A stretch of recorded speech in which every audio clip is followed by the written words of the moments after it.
En 2024, Cintia Nayeli Higareda Bermejo era una joven modelo que buscaba capturar una foto emocionante y poco común. Pero su ambición y su pasión por el modelaje le costaron todo. Lo que se suponía iba a ser una sesión fotográfica artística y llamativa, se tornó fatal en segundos, dejando a los testigos en shock y generando serias preocupaciones sobre los peligros de arriesgarse en busca de arte. A los 30 años, era una modelo venezolana que vivía en Tlajomulco de Zúñiga, México. Frecuentemente participaba en sesiones fotográficas diseñadas para crear imágenes dramáticas y visualmente impactantes. Había planeado una sesión que incorporaría un tren de alta velocidad como fondo, con la esperanza de capturar una sensación de poder y movimiento en las imágenes finales. La sesión fotográfica tuvo lugar en Zacoalco de Torres, un pueblo cerca de Guadalajara, en el oeste de México. Acompañada por un fotógrafo y varias otras personas, Cintia se encontraba cerca de las vías del tren mientras preparaban la toma. La idea era posicionarla lo suficientemente cerca del tren que pasaba para crear un efecto dramático, sin pisar realmente las vías. Mientras la locomotora se acercaba a más de 180 kilómetros por hora, ella seguía posando, creyendo que estaba a una distancia segura. Mientras posaba, el tren pasó a gran velocidad. La fuerza del movimiento generó una potente corriente de aire. Esta repentina succión fue lo suficientemente fuerte como para enganchar su ropa, arrastrándola violentamente bajo el tren. El equipo de Cintia no pudo hacer nada más que mirar horrorizado mientras el accidente ocurría en cuestión de segundos. Intentar ayudarla habría sido una sentencia de muerte. Llamaron a los servicios de emergencia. Estos llegaron rápidamente, pero no pudieron hacer nada. Cintia había muerto al instante. Su cuerpo fue encontrado a pocos centímetros de las vías, junto a un trípode y otro equipo fotográfico. Las autoridades iniciaron una investigación, recogiendo declaraciones de los presentes en la sesión para reconstruir la secuencia de eventos que llevaron al trágico accidente. El fiscal del estado de Jalisco, Joaquín Méndez Ruiz, confirmó que la muerte de Cintia parecía ser un terrible accidente. Según los testimonios de los testigos, se determinó que Cintia había calculado mal la distancia segura necesaria para evitar la poderosa corriente de aire del tren. La fuerza fue lo suficientemente fuerte como para enredar su ropa, arrastrándola hacia la vía de la locomotora y causando lesiones fatales.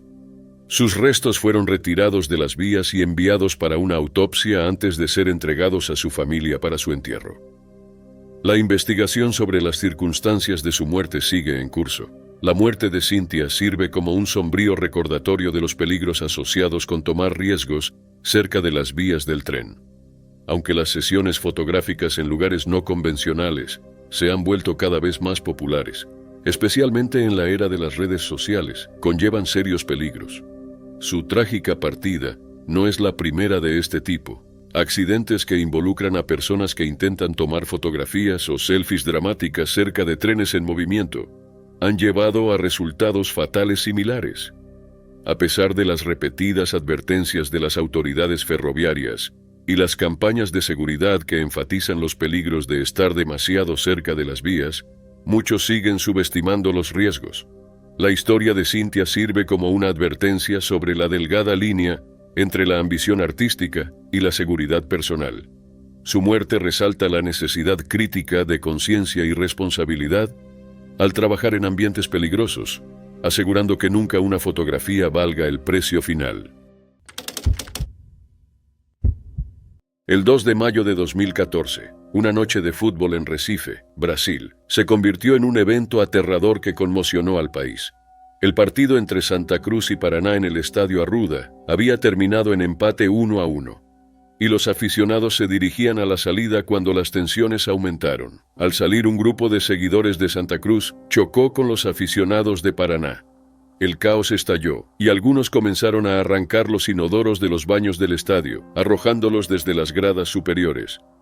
Un inodoro golpeó en la cabeza a Paulo Ricardo Gómez da Silva, de 26 años.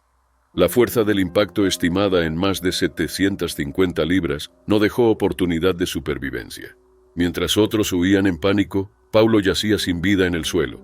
Paulo era un fanático devoto de Santa Cruz que solo había ido a disfrutar del juego. Su madre, Joelma, habló con los medios. «Me quitaron a mi hijo», dijo, expresando un dolor que ningún padre debería tener que soportar. El incidente ocurrió apenas 40 días antes de que Brasil albergara la Copa Mundial de Fútbol 2014. Recife era una de las ciudades sede, aunque los partidos se jugarían en la recién construida Arena Pernambuco. El país había luchado durante mucho tiempo con la violencia relacionada con el fútbol, pero este acto tan impactante atrajo la atención mundial. El Estadio Arruda fue cerrado mientras se realizaban las investigaciones, y la Federación Brasileña de Fútbol suspendió todos los partidos allí indefinidamente. La policía trabajó para identificar a los responsables de arrojar los inodoros. La violencia en el fútbol en Brasil no era algo nuevo. Los grupos organizados de aficionados habían estado involucrados en altercados pasados, y las medidas de seguridad a menudo no habían logrado evitarlos. Con la Copa Mundial acercándose, esta tragedia intensificó los temores sobre la seguridad durante el torneo. Las rivalidades a menudo iban más allá del juego, llevando a enfrentamientos que ponían en riesgo a espectadores inocentes. Los funcionarios ahora enfrentaban una creciente presión para tomar medidas. A medida que la Copa Mundial se acercaba, ¿podría Brasil garantizar la seguridad de jugadores y aficionados? La nueva Arena Pernambuco simbolizaba la modernización, pero los eventos en el Estadio Arruda recordaron al mundo los desafíos que aún enfrentaba el fútbol brasileño. La muerte de Paulo nunca se olvidó. A su madre, ninguna cantidad de justicia podría devolverle a su hijo. Los informes sugirieron que los grupos organizados de aficionados jugaron un papel en la violencia, pero los detalles completos seguían siendo inciertos. Aunque el mundo del fútbol pronto centró su atención en la Copa Mundial que se acercaba, la tragedia en el Estadio Arruda siguió siendo un recuerdo doloroso. Esa noche se convirtió en uno de los momentos más oscuros del deporte en Brasil. Un joven perdió la vida, y una familia quedó con el corazón roto. El deporte que había traído tanta alegría a Brasil, ahora estaba vinculado a una tragedia inimaginable. A medida que se desarrollaba la Copa Mundial, muchos seguían recordando los impactantes eventos en Recife. Incluso con las promesas de mejorar la seguridad, las cicatrices de esa noche perduraron. Era el 30 de julio de 2016 en Lockhart, Texas, a unas 30 millas al sur de Austin. 16 personas se reunieron temprano esa mañana para lo que sería un paseo tranquilo y escénico en globo aerostático. El vuelo lo operaba Heart of Texas Hot Air Balloon Rides y lo dirigía su dueño y piloto de 49 años, Alfred Skip Nichols. Paige Brabson sorprendió a su madre Lori Lee con el paseo como regalo atrasado del Día de la Madre. Matt y Sunday Rowan eran recién casados. El viaje era el regalo de cumpleaños de Sunday para Matt. A las 6:58 de la mañana, el globo despegó desde Fentress Air Park. El cielo estaba nublado y cubierto. La visibilidad era mala, con un techo de nubes bajo de unos 1100 pies. Nichols había revisado el clima 2 horas antes. Otros operadores cancelaron sus vuelos, pero él no. El globo Baloni Kubicek BB-85Z de fabricación checa era grande y resistente. Mientras flotaba hacia el sur sobre Maxwell, comenzó a descender. A las 7:42 de la mañana, los vecinos oyeron 2 explosiones. Margaret Wiley pensó que eran disparos. Al mirar afuera, vio una bola de fuego subir al cielo. El globo había tocado líneas eléctricas de alta tensión. Las líneas cortaron la vela del globo y encendieron los tanques de propano. El fuego envolvió rápido la canasta y a todos dentro. La vela se soltó y flotó casi 3/4 de milla. La canasta cayó en picada a un campo, aún en llamas. A las 7:44, una llamada al 911 informó lo que pensaban era un auto incendiado. Al llegar, los rescatistas encontraron los restos. Las 16 personas a bordo habían muerto. La canasta se redujo a metal y cenizas. Las líneas eran industriales, y el fuego llegó a 4 pisos de altura. Los restos estaban calcinados. Tomó días identificar a las víctimas. Las autoridades trabajaron con el FBI para extraer evidencia de 14 dispositivos personales, con la esperanza de entender qué ocurrió durante el vuelo. Nichols tenía más de 20 años de experiencia volando globos y había tenido otra empresa en Missouri. En la industria lo veían como hábil, pero su historial contaba otra historia. Tenía varias condenas por conducir ebrio y había estado en prisión. Aún así se le permitía volar porque los pilotos de globo no necesitaban certificado médico. Sin chequeos físicos ni evaluaciones, nada impedía que alguien con antecedentes riesgosos volara con pasajeros. Un examen toxicológico mostró que Nichols tenía varias sustancias que afectaban su juicio y reflejos. Los investigadores dijeron que ese día él actuó sin precaución.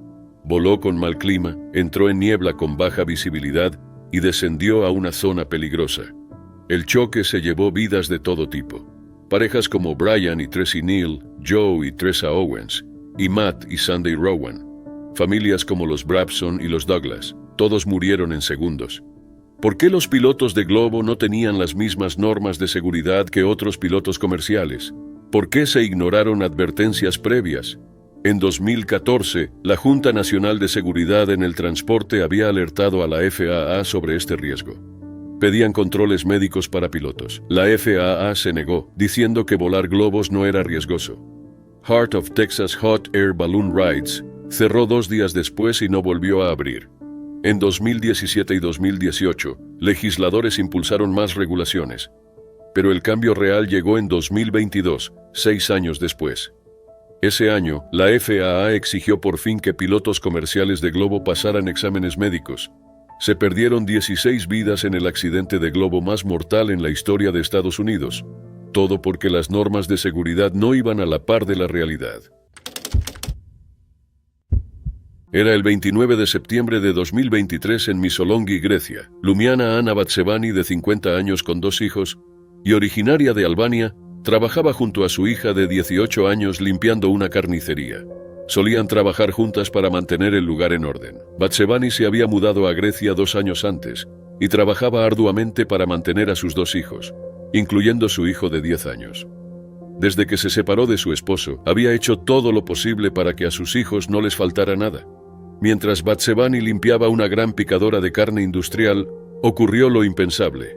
Su largo cabello quedó atrapado en las partes móviles de la máquina. Antes de que pudiera reaccionar, el mecanismo comenzó a arrastrarla hacia adentro. Gritó pidiendo ayuda, pero la carnicería estaba vacía, salvo por su hija. La joven salió corriendo a la calle, pidiendo auxilio a los gritos. Un transeúnte entró corriendo en la tienda, solo para encontrarse con una escena espantosa. Batsevani estaba atrapada en la máquina, y no había nada que pudieran hacer en ese momento. Los servicios de emergencia, incluyendo la policía, paramédicos y bomberos, llegaron en cuestión de minutos. Trabajaron para liberarla, pero el proceso se extendió durante 9 angustiantes horas. Cuando lograron sacarla, ya no había sobrevivido. Mientras el equipo de rescate continuaba su labor, la hija de Batsevani fue trasladada al hospital en estado de shock. Presenciar un evento tan devastador la había dejado completamente traumatizada. Aunque recibió el alta más tarde, las heridas emocionales tardarían mucho más en sanar. Mientras tanto, su hermano de 10 años ahora debía enfrentar la vida sin su madre. La carnicería cerró de inmediato y su dueño fue arrestado mientras las autoridades iniciaban una investigación. Los informes sugerían que la máquina pudo haberse activado accidentalmente, pero los investigadores también evaluaban si hubo violaciones a las normas de seguridad. Se especuló que Batsevani pudo haber intentado liberarse, quedando atrapada también con la mano. La noticia de su fallecimiento conmocionó a la comunidad local. Era conocida por ser una mujer amable y trabajadora, que había hecho innumerables sacrificios por sus hijos. Amigos y familiares lamentaron su pérdida, con mensajes de duelo que inundaron las redes sociales. Su funeral se llevó a cabo en la iglesia de Agios Charalambous Evinochori, en Etoloakarnania, donde sus seres queridos se reunieron para despedirla. Accidentes como este no son raros. En 2021 ocurrió un incidente similar en Rusia, y en 2019 una mujer en Pensilvania perdió la vida en circunstancias casi idénticas. Estas tragedias evidencian los peligros de trabajar con maquinaria industrial, sin las debidas precauciones, pero en el centro de esta tragedia quedan una hija y un hijo en duelo, marcados de por vida por la pérdida de su madre.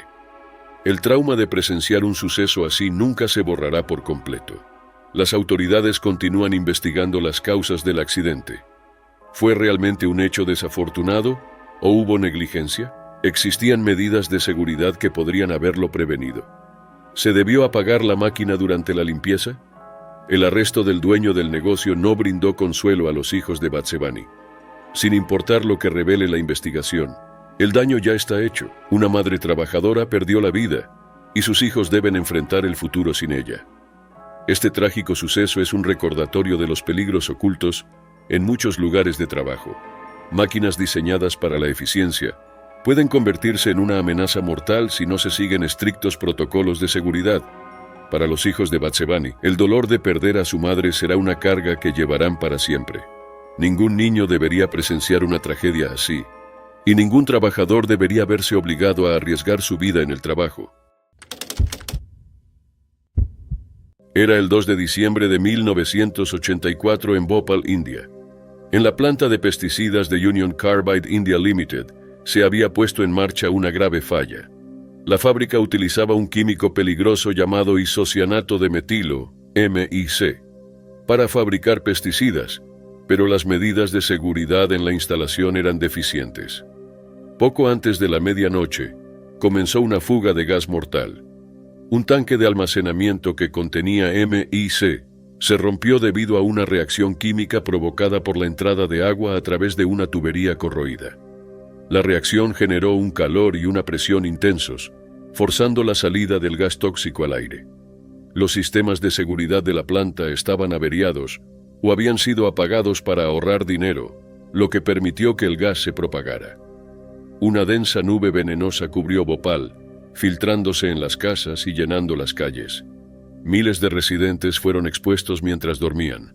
Muchos se despertaron tosiendo con los ojos y la garganta ardiendo.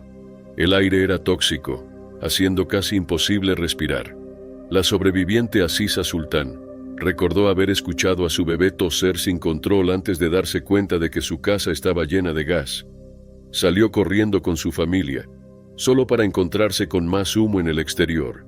Algunas personas colapsaron sin poder respirar. Otras, cegadas por el gas, corrieron desorientadas, quedando atrapadas en el caos. Muchas familias se separaron y nunca volvieron a ver a sus seres queridos. Miles murieron en cuestión de horas por la exposición al gas. Muchas se asfixiaron mientras que otras sufrieron convulsiones severas y fallos orgánicos. La multitud se atropelló en la oscuridad, aumentando la tragedia. Por la mañana, Bhopal era una ciudad sumida en el dolor. La cifra oficial de muertos en las primeras horas se estimó en 4.000, pero con el tiempo ascendió a alrededor de 15.000. Algunos creían que el número real era aún mayor. Los hospitales estaban desbordados. La fuga causó problemas de salud a largo plazo, incluyendo enfermedades pulmonares, trastornos neurológicos y malformaciones congénitas. Incluso décadas después, muchas personas en Bhopal siguen sufriendo enfermedades relacionadas con la exposición. Los residuos tóxicos contaminaban la tierra y el suministro de agua. Estudios posteriores encontraron niveles de mercurio millones de veces por encima de los límites seguros. El agua potable contenía sustancias químicas dañinas, provocando graves problemas de salud incluyendo cáncer y daño cerebral. Fue difícil lograr justicia. Union Carbide India Limited, la empresa estadounidense propietaria de la planta, negó toda responsabilidad. La compañía culpó a un trabajador por sabotaje, pero muchos creían que el desastre fue el resultado de recortes de costos y estándares de seguridad deficientes. Durante la tragedia, el director ejecutivo de Union Carbide, Warren Anderson, fue acusado de negligencia en la India, detenido brevemente y luego salió del país. A pesar de una orden de arresto, permaneció en Estados Unidos sin enfrentar juicio. En 2001, Dow Chemical adquirió Union Carbide, pero ninguna de las dos empresas asumió la responsabilidad de limpiar el sitio tóxico. Los sobrevivientes exigieron una compensación adecuada, atención médica y la limpieza del ambiente, pero las batallas legales se prolongaron por años. Muchos se sintieron abandonados, obligados a lidiar con las consecuencias solos. En 2024, un grupo de sobrevivientes de Bhopal viajó a Estados Unidos para generar conciencia sobre el impacto continuo del desastre. Se reunieron con legisladores y activistas, exigiendo acciones contra las corporaciones que ignoran la seguridad. Tragedias como esta no deberían volver a ocurrir. El desastre de Bhopal no fue solo un accidente, sino el resultado de la negligencia y la avaricia. Si la planta hubiera sido mantenida adecuadamente, miles de vidas podrían haberse salvado. Si se hubieran seguido las medidas de seguridad, la fuga de gas tal vez nunca habría sucedido, pero en cambio las advertencias ignoradas y los recortes de costos llevaron a una de las peores catástrofes industriales de la historia.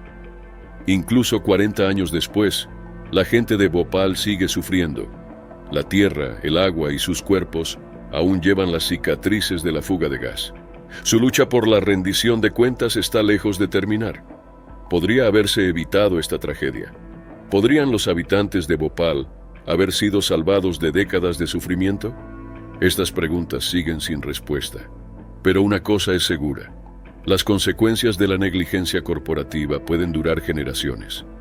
Para la gente de Bhopal, los eventos de diciembre de 1984 no son solo una historia del pasado, sino una realidad con la que viven cada día.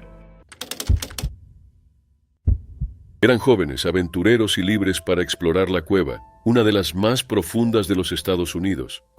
¿Cómo podrían haber sabido que a medida que se adentraban más y más en las entrañas de la tierra, la tragedia acechaba, esperando el momento perfecto para atacar? El 12 de febrero de 2011, Michael Wayne Peary, de 18 años, y Grant Lockenbach, de 20, estaban en un viaje de fin de semana junto con 8 de sus amigos, explorando el área de manejo de vida silvestre, Crockford Pigeon Mountain en Lafayette, Georgia.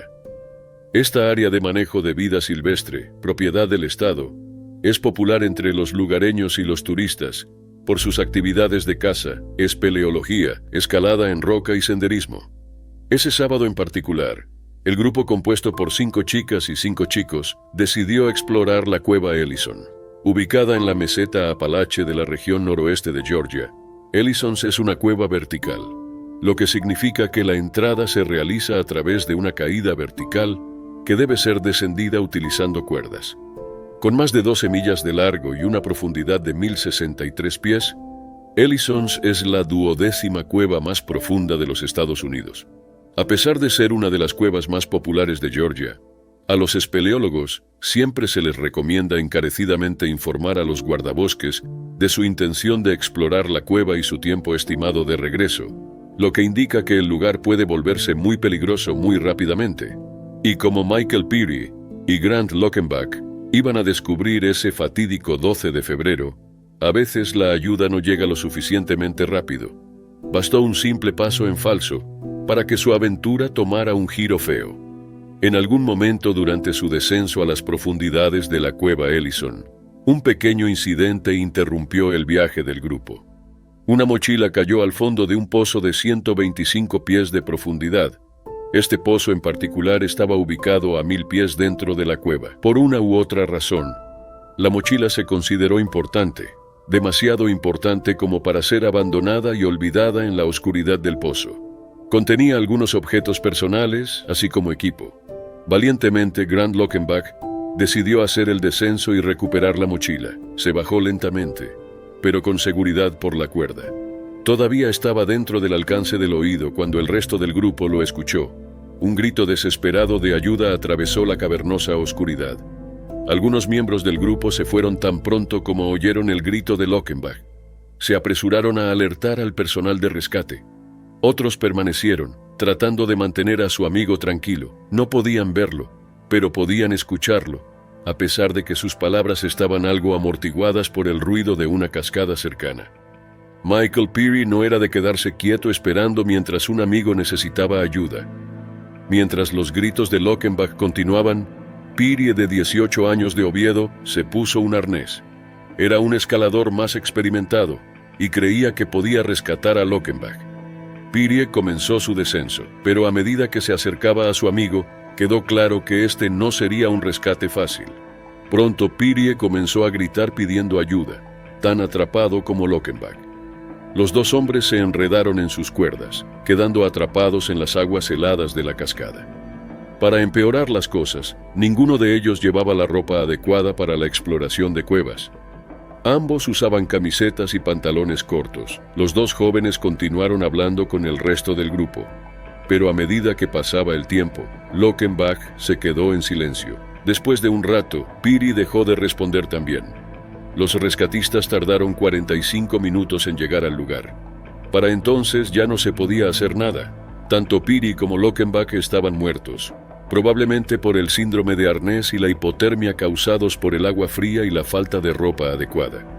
Ambos estudiantes fueron profundamente lamentados por la comunidad de la Universidad de Florida, que siempre los había tenido en alta estima. Fueron recordados por sus espíritus aventureros y corazones bondadosos. Michael Peary fue honrado póstumamente por su heroísmo. La comisión del Fondo Carnegie de Héroes le otorgó la medalla Carnegie, que se otorga a las personas que arriesgan sus vidas para salvar a otras. Era el verano de 2014. Óscar Otero Aguilar, de 21 años y originario de México, quería aprovechar al máximo el verano, pero lo que comenzó como una noche de alcohol y diversión con amigos, dio un giro trágico para Óscar, cuando lo que parecía un intento inofensivo de tomarse una selfie se convirtió en una pesadilla evitable, y lo que se suponía sería solo una publicación más en redes sociales se transformó en un error fatal, uno que dejó a su familia y amigos en shock e impulsó críticas generalizadas en línea. Óscar era conocido por su actividad en redes sociales. Su página de Facebook mostraba imágenes de él posando con autos y disfrutando noches con amigos, a menudo rodeado de alcohol. Le gustaba capturar momentos y compartirlos con sus amigos en línea. La noche del incidente, Óscar había estado bebiendo con dos amigos, Omar Abner Campos Vives y otro individuo conocido solo como El Paco. Los tres se divertían, reían, bebían y tomaban fotos. En algún momento de la noche, Óscar tuvo una idea que le pareció emocionante. Quería tomarse una foto sosteniendo un arma. La imagen sería para Facebook, otra adición a la colección de fotos que documentaban su vida social. El arma en cuestión era una pistola de calibre 45 con empuñadura de madera. Óscar Otero Aguilar la levantó, listo para tomar la foto. Desconociendo o ignorando los peligros de manejar un arma cargada mientras estaba ebrio, sostuvo la pistola cerca de su cabeza, intentando encuadrar la toma perfecta. En el proceso, accidentalmente apretó el gatillo. Un solo disparo resonó, atravesando la noche y enviando una ola de pánico por la casa. La bala golpeó a Óscar en la frente. Un vecino, Manfredo Páez Páez, recordó escuchar el disparo seguido de un grito. Al darse cuenta de que alguien había resultado herido, inmediatamente contactó a las autoridades. Cuando la policía llegó, encontraron a Óscar aún con vida, pero herido y sucumbió a sus heridas en el lugar. La policía arrestó a Omar, quien estaba presente en el momento del disparo, mientras que el Paco logró huir antes de que llegaran las autoridades. El Ministerio de Seguridad Pública confirmó luego que la muerte de Óscar parecía accidental. Se programó una autopsia para determinar el alcance completo de sus heridas. Aunque trágico, el caso de Óscar no es único. Las muertes accidentales por arma de fuego son un problema importante, especialmente en países con altas tasas de posesión de armas. En los Estados Unidos, se estima que el 37% de las lesiones por disparos son producto de tiroteos accidentales. Estos incidentes abarcan una variedad de situaciones: armas que se disparan al ser limpiadas, accidentes de caza, balas perdidas que alcanzan objetivos no previstos y tragedias como la de Óscar. Aunque la tasa general de muertes por armas de fuego en Estados Unidos ha aumentado en los últimos años, las muertes accidentales por armas de fuego han disminuido en los últimos 25 años, en gran parte gracias a un mayor conocimiento y regulaciones de seguridad. A nivel mundial, ha habido numerosos informes de personas que sufren heridas fatales al intentar capturar selfies arriesgadas o peligrosas. Muchos usuarios de Internet fueron rápidos en criticar la decisión de Óscar de posar con un arma cargada, argumentando que la tragedia podría haberse evitado fácilmente. Su muerte sirvió como un recordatorio brutal de las consecuencias mortales de la imprudencia. Lo que comenzó como una noche de diversión entre amigos, terminó en una pérdida de vida sin sentido. Los últimos momentos de Óscar fueron definidos por un error evitable, uno que dejó a quienes lo conocían en luto y al público cuestionando hasta dónde algunos llegarán por la foto perfecta. Era el 9 de diciembre de 2024, una fría mañana de invierno en el condado de Lunenburg, Virginia. Lester C. Harvey Jr., de 58 años y 5 hijos, hacía algo que le apasionaba desde su niñez: cazar. Para Lester, la caza era un estilo de vida. Criado en la zona rural de Virginia, había pasado años perfeccionando sus habilidades como hombre de campo. Ese día, Lester se unió a un grupo de cazadores que seguían a un oso negro. Siguieron con éxito al oso hasta un árbol, donde éste subió intentando escapar. Lo observaron desde una distancia, planeando su siguiente movimiento. Luego, cuando el grupo comenzó a retroceder, uno de los cazadores disparó. El oso herido perdió el agarre y cayó del árbol, aterrizando directamente sobre Lester, que se encontraba a unos 3 metros de distancia. El animal, que pesaba varios cientos de libras, lo golpeó con toda su fuerza. Los otros cazadores corrieron hacia Lester, tratando de ayudar, y llamaron a los servicios médicos. Los paramédicos llegaron y lo trasladaron a un hospital cercano. A pesar de ser transferido a 2 hospitales diferentes para su tratamiento, Lester falleció 4 días después, el 13 de diciembre. El Departamento de Recursos de Vida Silvestre de Virginia investigó el incidente y confirmó que las heridas de Lester fueron causadas por la caída del oso. Las autoridades determinaron que fue un trágico accidente y no se presentaron cargos. Sus seres queridos lo describieron como un hombre generoso, trabajador y siempre dispuesto a ayudar a los demás. Su obituario reflejó la profunda pérdida sentida por su comunidad, llamándolo un amigo de todos y alguien que nunca conoció a un extraño. Su hijo Josh compartió un emotivo tributo diciendo: «Papá estaba haciendo lo que más le gustaba, cazar conmigo y con algunos de sus mejores amigos cuando sucedió esto. Te amo, papá. Hicimos tantos recuerdos juntos, y estoy agradecido por todo lo que me enseñaste». Su hija Lindsay también expresó su dolor, llamándolo el trabajador más duro que conozco. El fallecimiento de Lester dejó un vacío en la vida de su esposa April, sus 3 hijos, 2 hijas y 8 nietos. Era un miembro activo de la Iglesia Metodista Unida Mount Carmel, y a menudo lo veían ayudando en eventos comunitarios.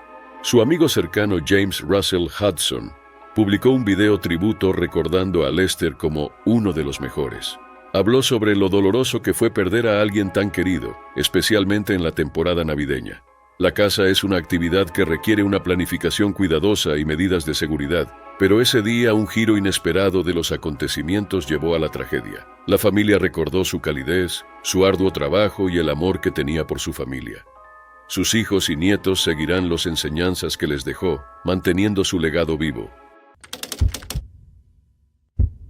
Era la noche del viernes 2 de octubre de 2020 en São Luís, Brasil. Elane de Oliveira Rodríguez, de 21 años, llevaba 3 meses trabajando en el supermercado Mateus Atacarejo Mix. Había comenzado como repositora de estantes y estaba entusiasmada con su nuevo trabajo. El supermercado estaba lleno de clientes y empleados reponiendo mercadería. Alrededor de las 8:15 p.m., uno de los enormes estantes metálicos colapsó repentinamente, provocando un efecto dominó. Las pesadas estructuras cayeron una tras otra. El estruendo sacudió la tienda mientras los compradores quedaban paralizados por el miedo. El caos se desató cuando la gente intentó escapar, pero algunos quedaron atrapados entre los escombros. Elaine estaba en uno de los pasillos cuando los estantes se desplomaron. Quedó atrapada bajo los escombros sin posibilidad de salir. Productos, metal retorcido y polvo cubrían el suelo. Los gritos de los heridos pidiendo ayuda llenaron el aire. Las cámaras de seguridad captaron el momento del colapso, dejando en evidencia que casi no hubo tiempo para reaccionar. Algunas personas lograron huir, mientras que otros quedaron atrapados bajo los estantes caídos.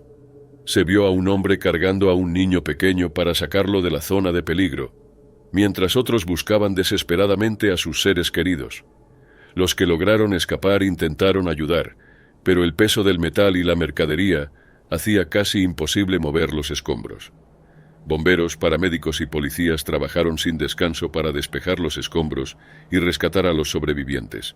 Más de 270 rescatistas participaron en la operación, removiendo escombros manualmente y utilizando herramientas para levantar las pesadas estructuras.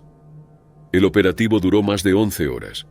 Los socorristas trabajaron sin descanso, removiendo cuidadosamente cada pieza del derrumbe. La tienda estaba sumida en el caos, y la tensión era palpable mientras empleados y testigos esperaban noticias. En la mañana siguiente encontraron el cuerpo de Elaine bajo los escombros. Fue una de las 2 víctimas fatales de la tragedia. Otras 6 personas entre clientes y empleados resultaron heridas, pero lograron ser rescatadas y trasladadas al hospital.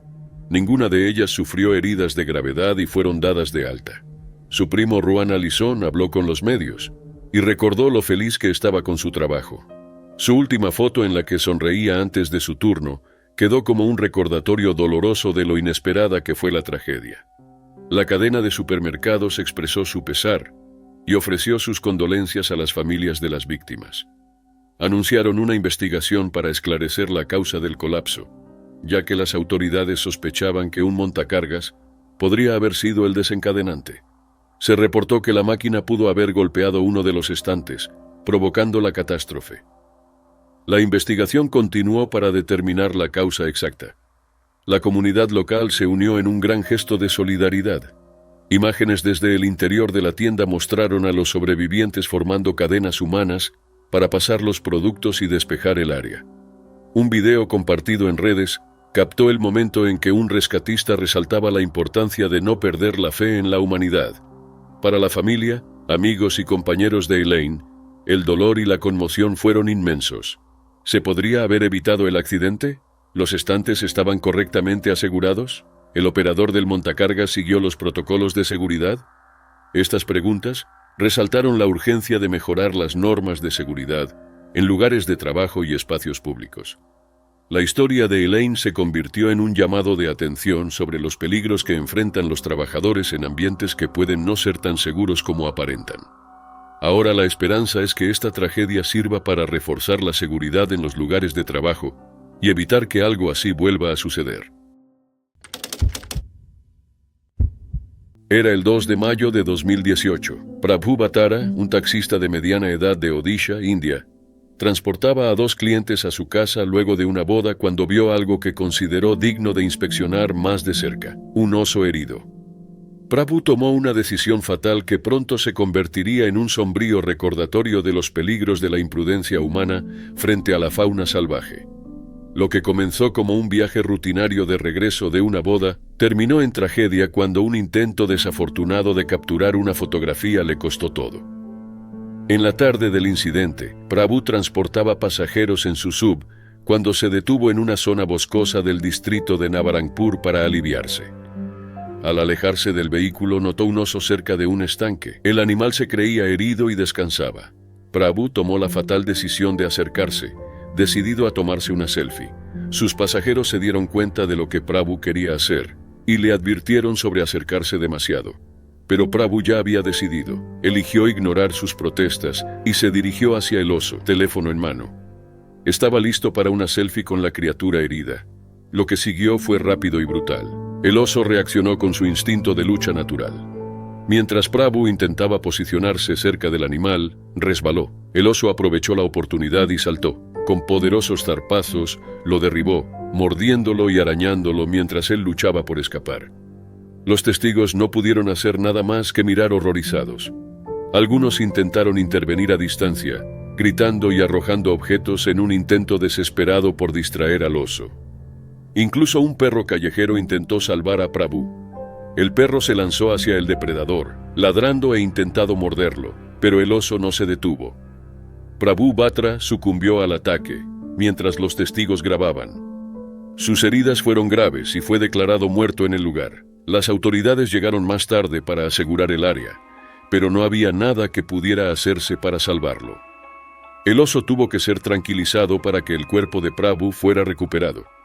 Se cree que el oso involucrado en el ataque era un oso besudo, una especie conocida por su naturaleza agresiva, especialmente frente a los humanos. Son originarios del subcontinente indio y son una de las especies más peligrosas cuando se trata de encuentros con seres humanos. A diferencia de otros osos que suelen evitar el enfrentamiento, los osos besudos reaccionan defensivamente, a menudo atacando a los humanos que se acercan demasiado. Su agresividad se debe en gran parte a su respuesta instintiva a amenazas percibidas, como su reacción ante depredadores naturales como tigres y leopardos. Debido a la superposición de su hábitat con áreas densamente pobladas, los ataques de osos besudos en India son frecuentes.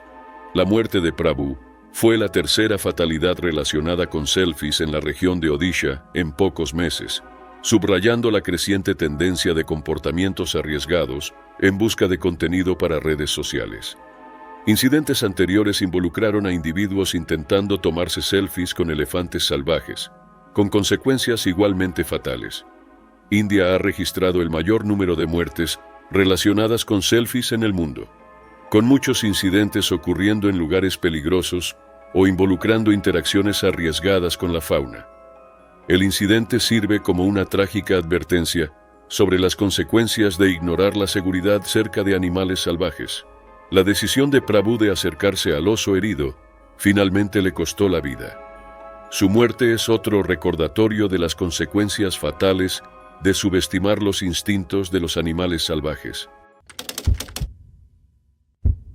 Lo que debía ser un vuelo nocturno sin incidentes de Moscú a Hong Kong se convirtió en uno de los desastres aéreos más escalofriantes de la historia.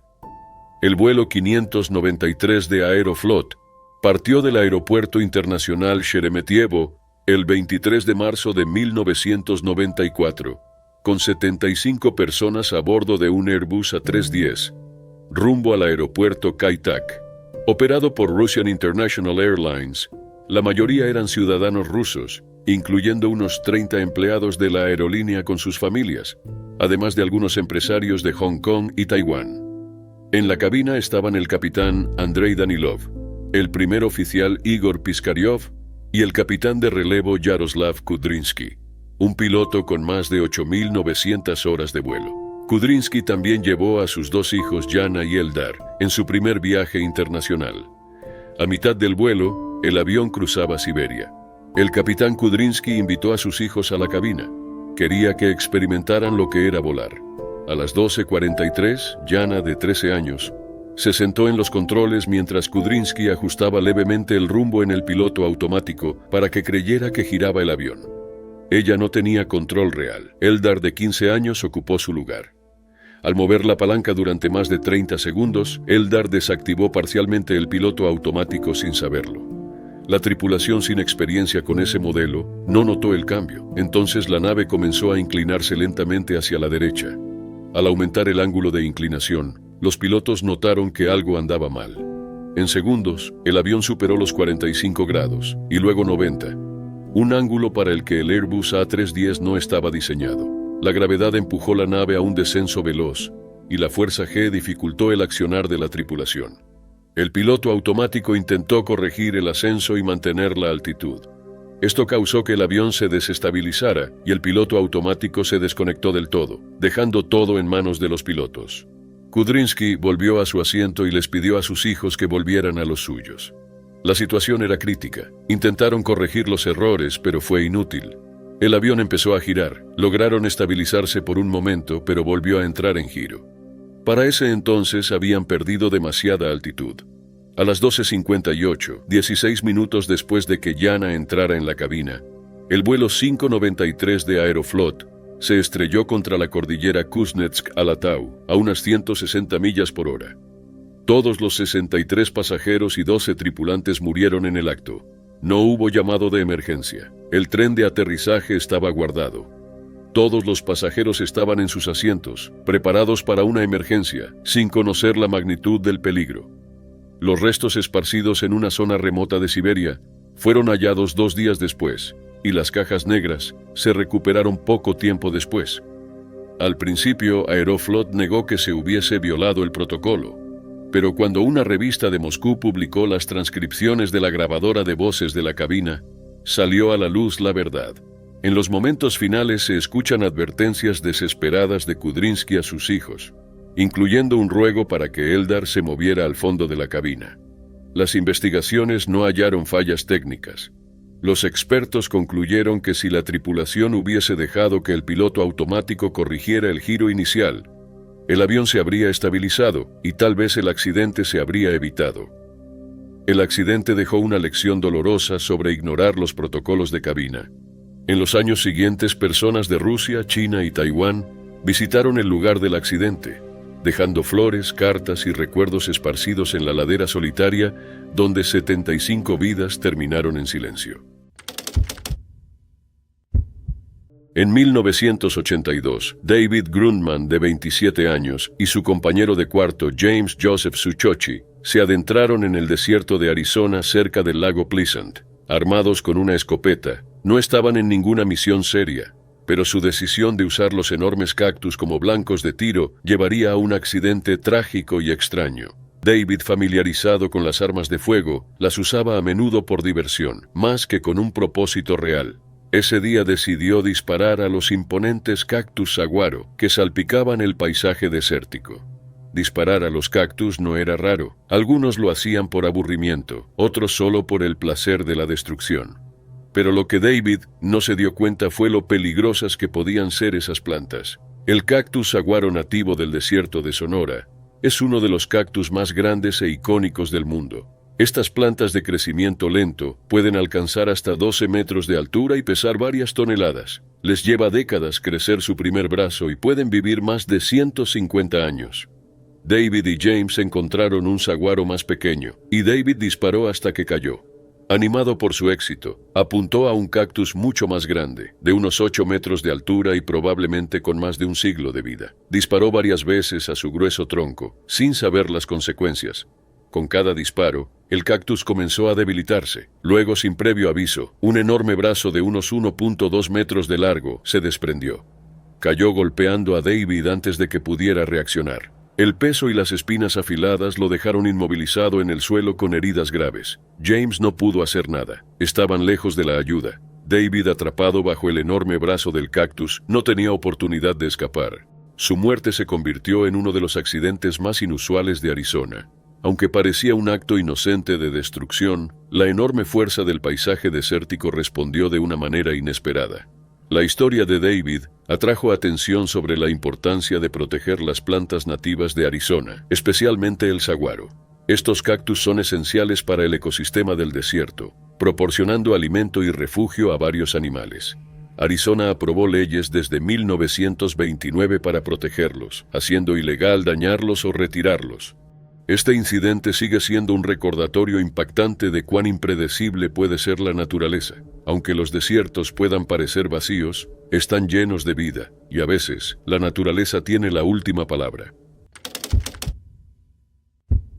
Era el 28 de junio de 2013 en Yarnell, Arizona, cuando un rayo desató un incendio forestal. Se convirtió rápidamente en una de las tragedias más mortales para bomberos en la historia de Estados Unidos, cobrando la vida de 19 miembros de una unidad de élite. El equipo Granite Mountain Hotshots, un grupo especializado en combatir incendios forestales del Departamento de Bomberos de Prescott, fue enviado para proteger Yarnell del avance de las llamas. Para el 30 de junio, el fuego había crecido de 300 a más de 2,000 acres. Los Hotshots trabajaron sin descanso, pero la situación se tornó catastrófica. A las 4:30 de la tarde del 30 de junio, Eric Marsh, el líder del equipo, hizo un llamado de emergencia. Su grupo estaba en una situación crítica y se preparaba para desplegar sus refugios de emergencia. Pequeñas carpas resistentes al calor diseñadas para brindar protección extrema cuando no hay otra salida. Marsh mantuvo la calma al solicitar ayuda. Un portavoz del Departamento de Bomberos recordó después que nunca lo había escuchado hablar con tanta serenidad. Sabían que estaban en peligro, pero siguieron concentrados en su plan. Los Hotshots estaban posicionados en una cresta sobre Yarnell, protegiendo un vecindario llamado Glenila. Habían logrado avances, despejando la vegetación y creando un cortafuegos. Cuando estaban terminando su tarea, una tormenta repentina lo cambió todo. El viento cambió de dirección sin previo aviso, impulsando el fuego hacia ellos a una velocidad alarmante. En cuestión de minutos, su ruta de escape quedó bloqueada. Las llamas avanzaron con rapidez, dejándolos atrapados. El humo denso redujo la visibilidad a casi cero. Los bomberos buscaron desesperadamente un lugar seguro y desplegaron sus refugios de emergencia, pero el fuego era demasiado intenso. Con temperaturas que superaban los 2,000 grados Fahrenheit, las carpas no pudieron ofrecer suficiente protección. A las 4:42 p.m., el fuego había consumido por completo su posición. Cuando un helicóptero finalmente llegó para evaluar la situación, ya era demasiado tarde. Los 19 hombres habían perdido la vida antes de que el rescate pudiera alcanzarlos. El único sobreviviente del equipo, Brendan McDonough, había sido asignado como observador en una ubicación separada. Su tarea era monitorear el avance del fuego y alertar a la tripulación sobre cualquier cambio.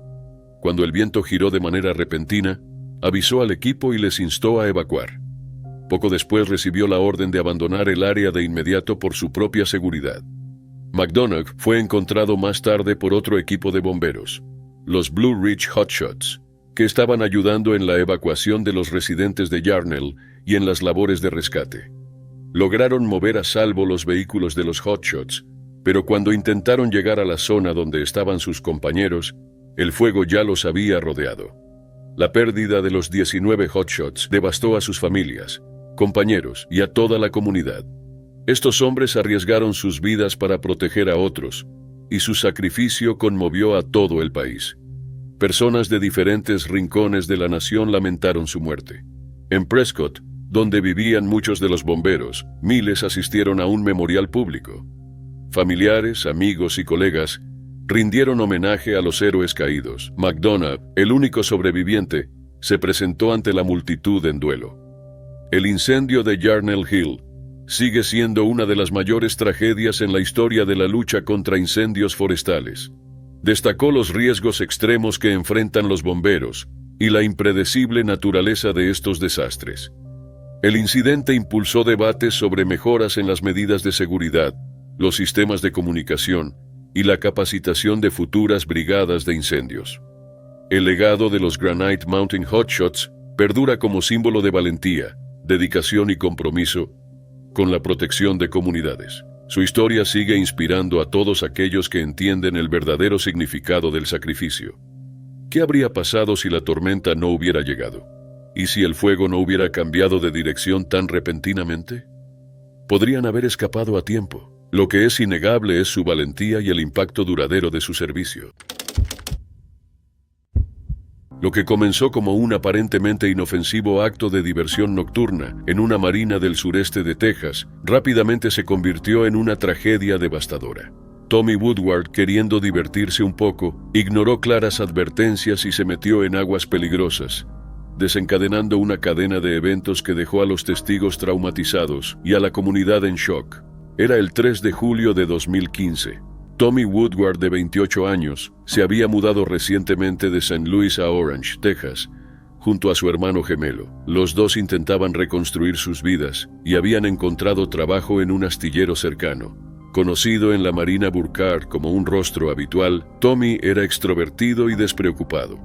Cada jueves por la noche lo encontraban jugando al billar y al shuffleboard con amigos, disfrutando de la atmósfera relajada del pequeño restaurante de la Marina que servía hamburguesas y cerveza. Pasada la medianoche, Tommy llegó a la Marina Burkhardt con su novia. A pesar de la hora avanzada y las múltiples advertencias, declaró su intención de saltar al bayou que corría a lo largo de la propiedad. El personal y los testigos le dijeron que no lo hiciera, señalando el gran caimán que había sido avistado recientemente y un cartel que decía «Prohibido nadar, caimanes». El cartel había sido colocado días antes, después de que los empleados notaran a un depredador de más de 3 metros de largo rondando la zona. Ignorando tanto el cartel como las advertencias verbales, Tommy se quitó la camisa y la billetera, hizo un comentario despectivo sobre los caimanes y saltó al agua oscura. Según las autoridades y testigos, el ataque ocurrió casi de inmediato. Emergió una vez, gritando a su novia que saliera. Luego fue arrastrado hacia abajo, emergió boca abajo y fue arrastrado nuevamente bajo la superficie por el gigantesco caimán. Su novia había saltado al agua después de Tommy, o ya estaba allí, según relatos contradictorios de los testigos. Ella logró ponerse a salvo, temblando y gritando que un caimán lo había tomado. La testigo Michelle Wright, empleada de la Marina y amiga de Tommy, corrió hasta el borde del agua y vio brevemente su cuerpo con una linterna antes de que desapareciera nuevamente. El horror fue abrumador, y para aquellos que lo vieron, fue una imagen que dijeron nunca olvidarían. Los servicios de emergencia respondieron alrededor de las 2:30 a.m. Oficiales del Departamento de Policía de Orange y un guardabosques de Parques y Vida Silvestre de Texas buscaron en bote durante horas. Alrededor de las 4:30 a.m., el cuerpo de Tommy fue recuperado cerca del borde del bayou. Había sufrido un trauma severo en el brazo izquierdo y el pecho superior. Las autoridades creyeron que finalmente se ahogó, pero partes de su cuerpo fueron encontradas dentro del animal, confirmando la fuerza mortal del ataque. El caimán desapareció durante la respuesta inicial, pero solo unos días después, un hombre local conocido como Bear admitió haber atrapado y matado a la criatura usando pollo como cebo. El reptil, un macho de 180 kilos y 3 metros de largo, fue encontrado cerca de la marina y abatido. Los oficiales de Parques y Vida Silvestre de Texas confirmaron luego que los restos de Tommy estaban dentro del animal. Aunque Beer violó las leyes de caza al tomar el asunto en sus propias manos, solo recibió una advertencia y no fue acusado. Según los oficiales, los ataques de caimanes no provocados son raros en Texas, lo que hizo de este el primer incidente fatal en la historia registrada del estado. Sin embargo, esas semanas habían visto un aumento en la actividad de los caimanes debido a las fuertes lluvias y la temporada de anidación de los animales. Los caimanes se vuelven particularmente agresivos durante esa época del año. La familia y los amigos de Tommy quedaron devastados, luchando por procesar una tragedia prevenible que se desarrolló frente a sus ojos. El personal de la Marina, especialmente aquellos que lo habían advertido momentos antes, sigue atormentado por el resultado. Su hermano gemelo, quien se mudó con él para un nuevo comienzo, tuvo que identificar su cuerpo y enfrentar un futuro alterado para siempre, aunque el caimán fue capturado y asesinado. El 26 de octubre de 2024, Amanda Gallagher estaba haciendo lo que más amaba, capturando momentos de emoción y aventura, cuando ocurrió un accidente inimaginable. La fotógrafa profesional de 37 años de Wichita, Kansas, estaba en el aeródromo Cook en Derby, documentando a los paracaidistas mientras abordaban y aterrizaban tras sus saltos. Su pasión tanto por la fotografía como por el paracaidismo la había llevado a ese momento. Amanda había construido una reputación como una fotógrafa talentosa y creativa. Sus amigos la describían como amable, aventurera y llena de vida, siempre dispuesta a abrazar nuevas experiencias. Había descubierto el paracaidismo y se había enamorado del deporte, compartiendo su emoción en línea. Apenas unas semanas antes del accidente, había completado su primer salto en solitario, llamándolo la mejor sensación de todas. Su amor por el paracaidismo complementaba su fotografía, permitiéndole capturar impresionantes imágenes de otros, experimentando la emoción de la caída libre. Amanda estaba en el Air Capital Drop Zone, un evento realizado en el aeródromo Cook, documentando a los paracaidistas mientras se preparaban para sus saltos. Ella había estado a bordo de un Cessna 182 fotografiando a un grupo de saltadores. Después de que ellos salieron del avión, ella se quedó dentro y regresó al suelo en el avión. Una vez que el avión aterrizó, comenzó a abordar el siguiente grupo de paracaidistas. El Cessna 182 permaneció en tierra, pero aún estaba en marcha, con la hélice girando. Según Air Capital Drop Zone, Amanda, con la cámara levantada para tomar una foto, avanzó y pasó junto al ala, una zona que no debía haber cruzado. Mientras se concentraba en su fotografía sin saberlo, dio un paso atrás y entró en contacto con la hélice en movimiento. Las consecuencias fueron devastadoras. Amanda sufrió heridas graves. Los servicios de emergencia fueron llamados al aeródromo alrededor de las 2:40 p.m. Amanda sufrió lesiones críticas y fue trasladada al Wesley Medical Center en ambulancia aérea, pero sucumbió a sus heridas. Su muerte dejó a las comunidades de paracaidismo y fotografía en estado de shock. Amigos, colegas y compañeros paracaidistas se volcaron a las redes sociales para expresar su pesar, recordándola como una artista talentosa y una presencia cálida y amable. Se lanzó una campaña en GoFundMe para ayudar a su familia con los gastos funerarios, recaudando miles de dólares mientras la gente se unía para honrar su memoria. El accidente también generó debates sobre los procedimientos de seguridad en los aeródromos. El moverse hacia el camino de una hélice activa es un peligro bien conocido, y el incidente suscitó preguntas sobre cómo se podría haber evitado una tragedia como esta. Mientras algunos dolientes se centraban en la vida y el legado de Amanda, otros empatizaban con el piloto que estaba al mando de la aeronave, reconociendo el trauma de haber presenciado tal evento. Las autoridades, incluida la oficina del sheriff del condado de Sedgwick, la Administración Federal de Aviación y la Junta Nacional de Seguridad del Transporte, iniciaron una investigación sobre las circunstancias de la muerte de Amanda. Las declaraciones de Air Capital Drop Zone enfatizaron que pasar frente al ala era una violación de los protocolos de seguridad básicos, aunque no se aclaró qué había causado que ella se moviera en esa dirección. Sus fotografías capturaron momentos de alegría, libertad y aventura, expresiones de una vida bien vivida. Quienes la conocieron la recuerdan no solo por su talento, sino también por su calidez, amabilidad y su valiente búsqueda de las cosas que más la hacían feliz.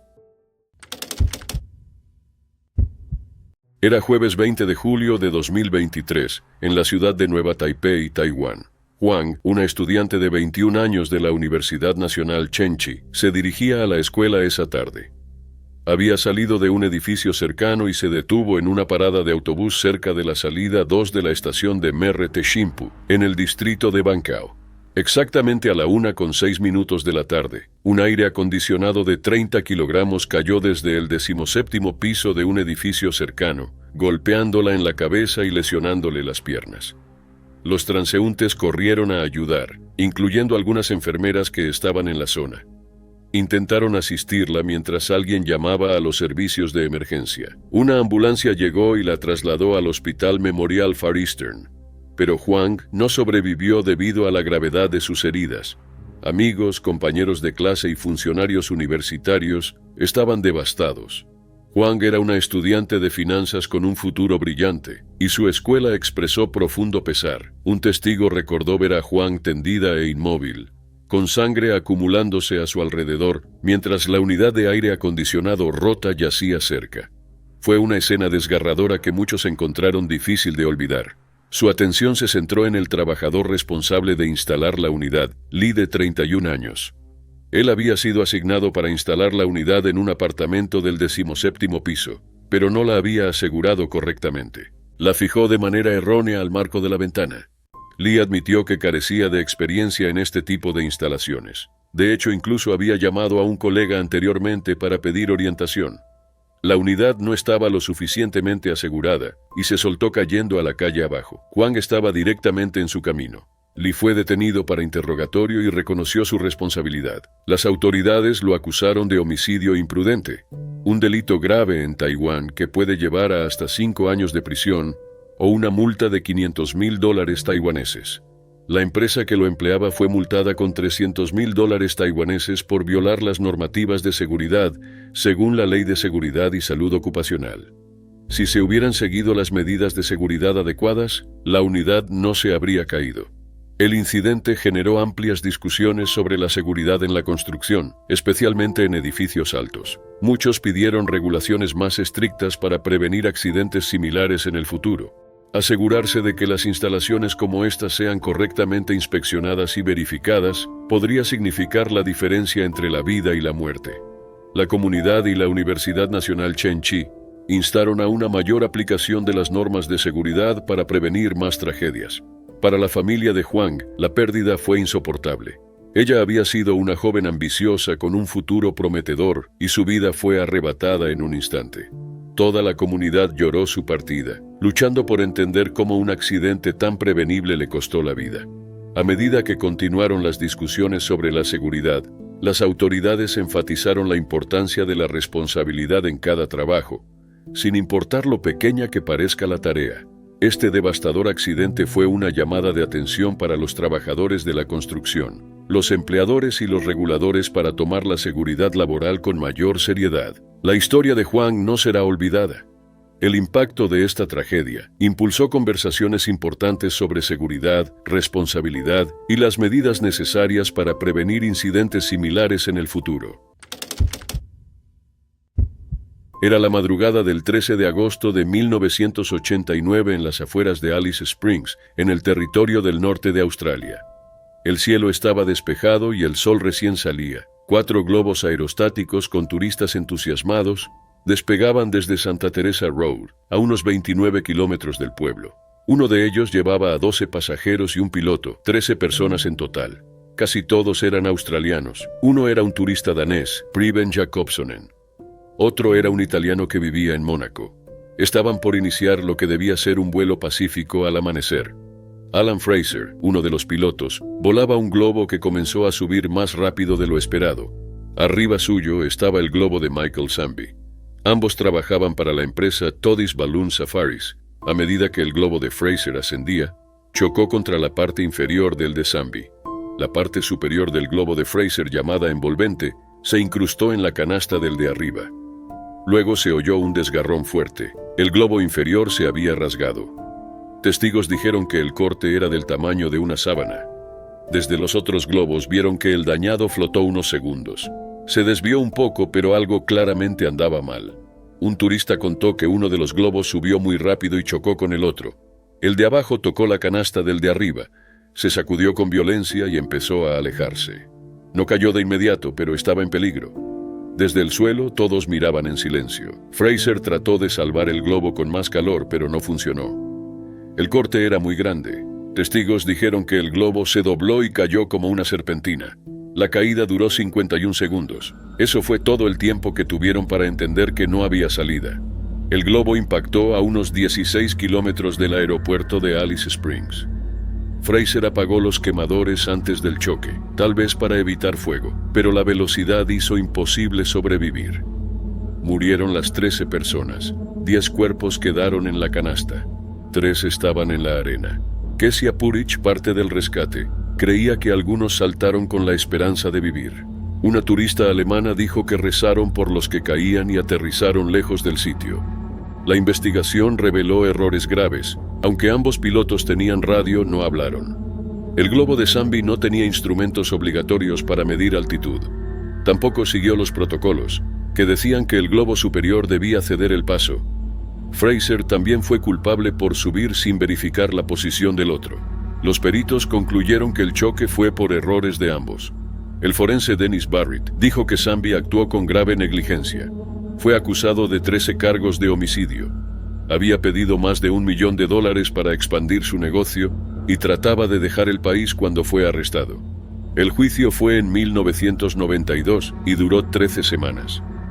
Zambi fue absuelto de homicidio, pero condenado por poner vidas en peligro. Le dieron 2 años, pero cumplió menos tras ganar la apelación. El caso llevó a endurecer las normas de globos en Australia. Hasta el año 2023, sigue siendo el peor desastre de globos del país y el tercero más grave en el mundo. Comenzó como una emoción imprudente, un intento de buscar una adrenalina inspirada en videos en línea. Pero para François Hallé, lo que empezó como una peligrosa acrobacia rápidamente se convirtió en algo mucho más trágico. Un momento irreversible que dejó a sus amigos en shock y a una comunidad de luto. A los 22 años, François era descrito por quienes lo conocían como alguien divertido y aventurero. El joven formaba parte de un grupo muy unido de amigos en Quebec que recientemente había mostrado interés por una acrobacia viral conocida como surf en el sofá. Inspirados por videos en línea, la actividad consistía en sentarse en un sofá atado a la parte trasera de un vehículo en movimiento, generalmente una camioneta o furgoneta, y ser arrastrado a gran velocidad por caminos rurales. Para François y sus amigos, se convirtió en una forma de romper la rutina, sentirse vivos y buscar una emoción sin pensar completamente en las consecuencias. Un día de febrero de 2012, François viajaba en un sofá montado sobre un trineo y atado a la parte trasera de una furgoneta. El grupo de amigos había elegido un camino rural en Saint-Benjamin, una zona ubicada al sur de la ciudad de Quebec, donde creían que el tráfico sería ligero y el lugar ideal para otra ronda de lo que se había convertido en su actividad favorita. Al volante de la furgoneta estaba Alex Labbé, de 21 años, amigo de François y participante regular en estas salidas. Según todos, el grupo pensaba que había encontrado una forma de hacer la acrobacia lo suficientemente segura para repetirla regularmente, ganándose una falsa confianza de experiencias pasadas donde nada había salido mal. Pero todo cambió ese día. A medida que la furgoneta aumentaba la velocidad, el trineo y el sofá seguían atrás, con François aferrado, sentado y expuesto. Pero en algún momento del trayecto, Alex perdió el control de la furgoneta. El trineo osciló violentamente y el sofá con François se desvió hacia el carril contrario. Todo sucedió en un instante. Un vehículo que venía de frente chocó directamente contra el sofá. El impacto fue catastrófico. François fue lanzado y quedó herido al borde del camino. Los servicios de emergencia lo trasladaron al hospital, pero fue declarado muerto poco después. Después del accidente, Alex huyó del lugar. Más tarde fue arrestado en su casa en Saint-Georges. Según la policía, estaba en shock, abrumado por la visión de su amigo tendido sin vida en la carretera. Un amigo en común de ambos, Jean Laflamme, dijo más tarde que la huida de Alex no se debió a evitar responsabilidades, sino a un momento de pánico. Describió a Alex como desconsolado, luchando por procesar el horror de lo que acababa de suceder. Alex fue llevado a juicio en Saint-Joseph-de-Beauce y enfrentó múltiples cargos: conducción peligrosa que causó la muerte, negligencia criminal que causó la muerte y fuga del lugar del accidente. Para el grupo de amigos que antes veía el surf en el sofá como una diversión inofensiva, la tragedia obligó a un replanteo. Reconocieron abiertamente que lo que antes parecía una forma emocionante de pasar el tiempo era un riesgo mortal. Jean, quien a menudo se unía a las acrobacias, admitió que se sintieron atraídos por el atractivo de los videos que veían en línea. Se cree que François fue la primera persona en morir mientras intentaba realizar esta actividad viral. Un sombrío hito que resalta las consecuencias letales de imitar acrobacias peligrosas para entretenimiento. No temas que yo estoy contigo, no te desalientes, porque yo soy tu Dios y te daré ayuda.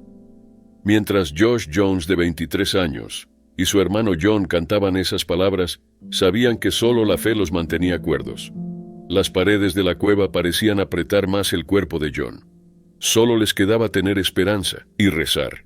Era una fresca tarde de otoño el 24 de noviembre de 2009, cuando John Edward Jones, de 26 años, junto a su hermano Josh y un grupo de amigos, entraron a explorar la cueva Nutty Putty, al oeste del lago Utah.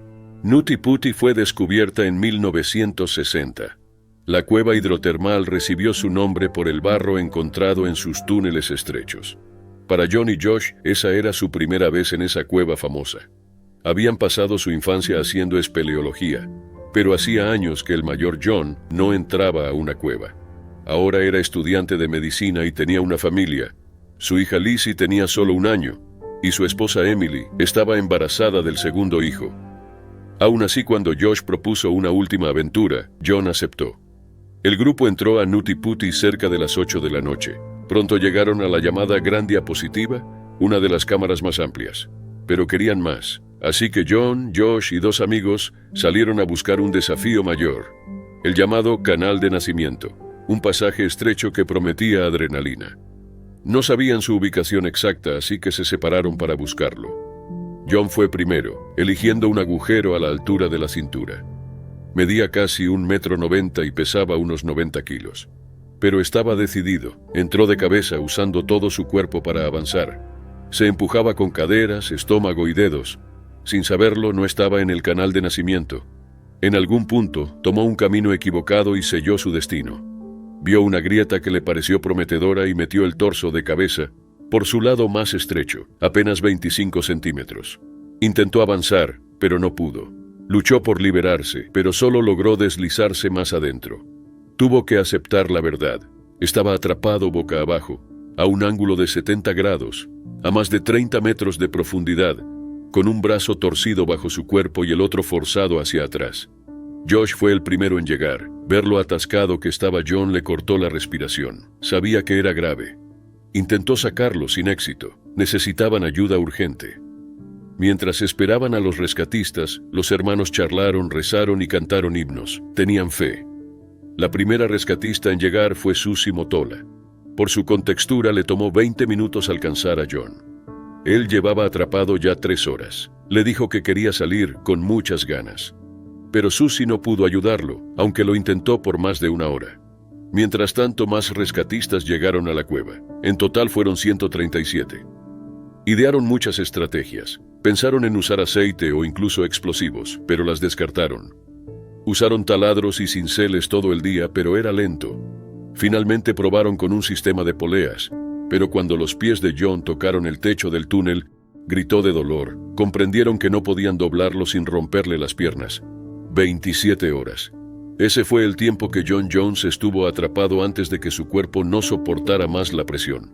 Su familia, amigos y rescatistas quedaron destrozados.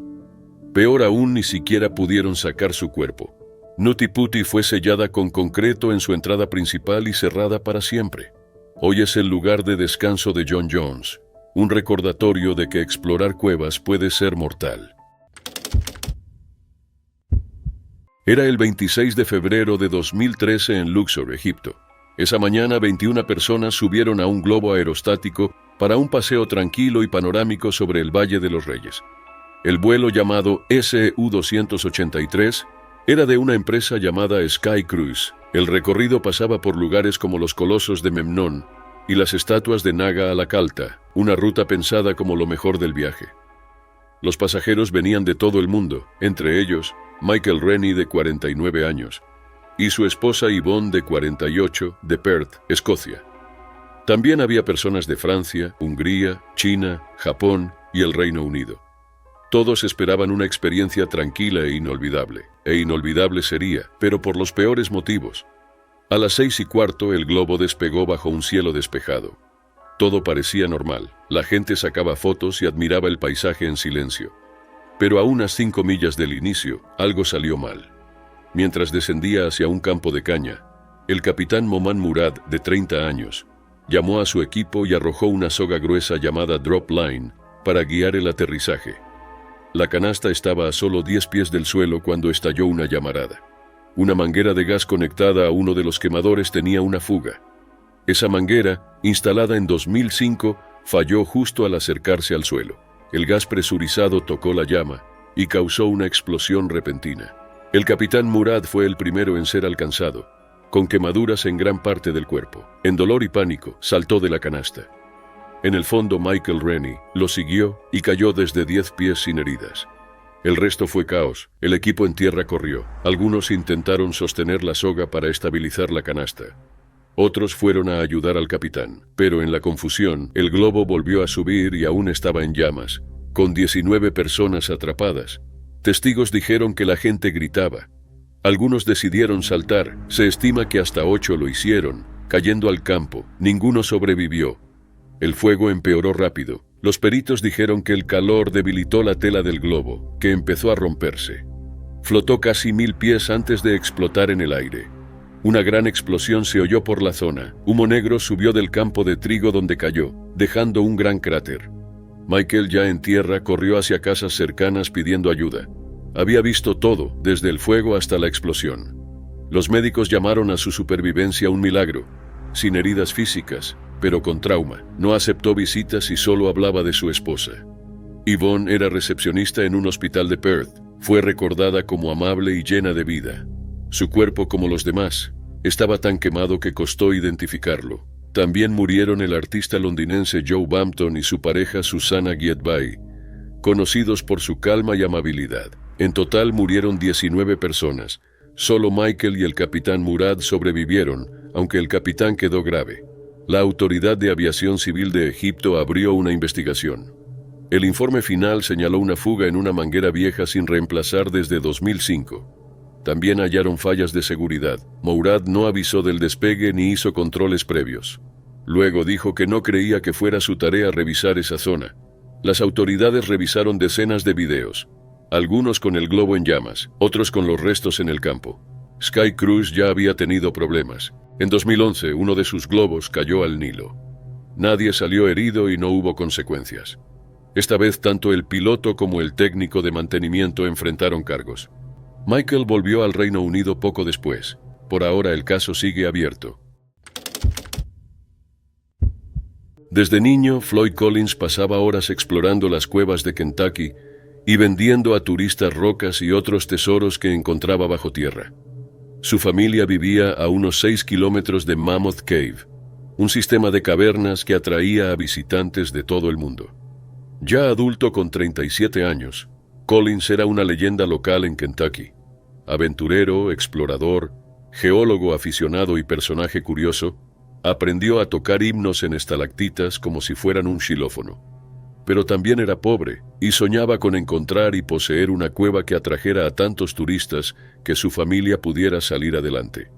Era el 30 de enero de 1925 y Floyd Collins trabajaba arduamente, retirando grava, arenisca y piedra caliza de lo que creía que era una nueva entrada a Mammoth Cave, una que podría hacerlo rico. En todo Kentucky, espeleólogos y propietarios competían por explotar las cuevas con fines lucrativos. Collins era diferente. Necesitaba el dinero, pero también amaba las cuevas con todo su corazón. Esa cálida mañana de invierno, Collins se adentró en la cueva siguiendo su rutina habitual. Armado solo con una cuerda y una lámpara de queroseno, se arrastraba a 4 patas, se deslizaba por pasajes estrechos, descendía y se contorsionaba por más estrecheces. Ese día no fue diferente, o eso pensaba Collins, pero una vez que descendió por un estrecho recinto rocoso, su lámpara comenzó a apagarse. Decidió que era momento de regresar. Mientras retrocedía por el pasaje estrecho, la oscuridad lo envolvió. Sin desanimarse, Collins avanzó. Pero su cueva no era como la mayoría en Kentucky, compuestas enteramente de piedra caliza. En cambio, esta cueva era una mezcla de arenisca, piedra caliza y barro. Esto significaba que el terreno era inestable, y cualquier movimiento en falso podía conducir al desastre. Al moverse, Collins desplazó una gran roca que atrapó su pierna. Luego una avalancha de grava cayó alrededor de sus piernas y cintura. Su brazo izquierdo quedó atrapado bajo su torso, y el derecho, dolorosamente aprisionado por el techo rocoso. Floyd Collins estaba atrapado. No podía hacer mucho más que gritar y dormir. Se preguntaba si alguien lo estaría buscando. Probablemente no, ya había estado ausente más de un día antes. Esta vez, solo pasaron 25 horas hasta que un adolescente local lo encontró, y rápidamente alertó a otros en el pueblo sobre la situación de Floyd. Con el tiempo, locales y turistas se congregaron en la entrada de lo que ahora llamaban Sand Cave, el lugar donde Collins estaba atrapado. En pleno auge de los años 20, el lugar se llenó de todo tipo de personas. Algunas genuinamente querían ayudar, otras solo estaban morbosamente curiosas. Algunos venían por entretenimiento, mientras que otros trabajaban incansablemente para rescatar a Floyd Collins.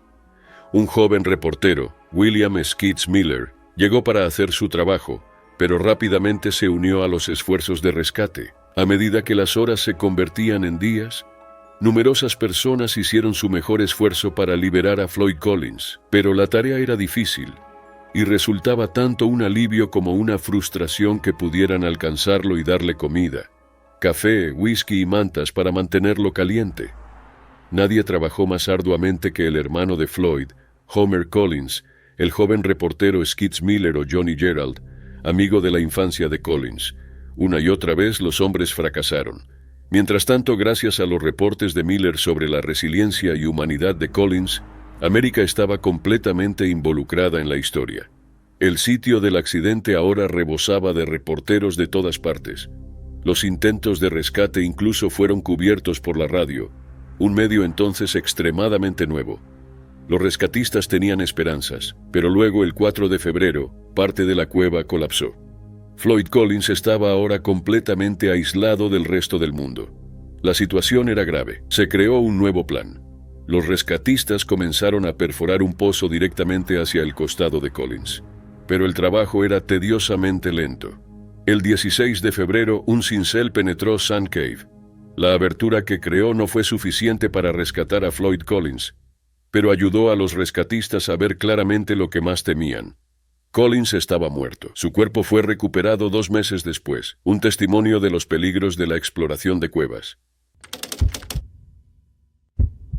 Era el 7 de enero de 2012 en Carterton, un pueblo tranquilo en Wairarapa, Nueva Zelanda, ideal para un vuelo en globo aerostático. A bordo iban 10 pasajeros y el piloto, Lance Hopping, tenía más de 10.000 horas de experiencia.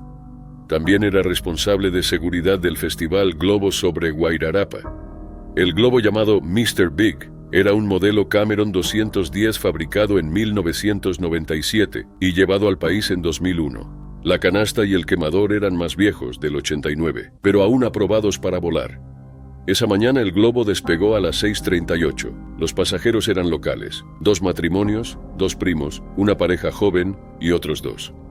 Sus familias los seguían por tierra en vehículos de apoyo, listas para ayudar en el aterrizaje.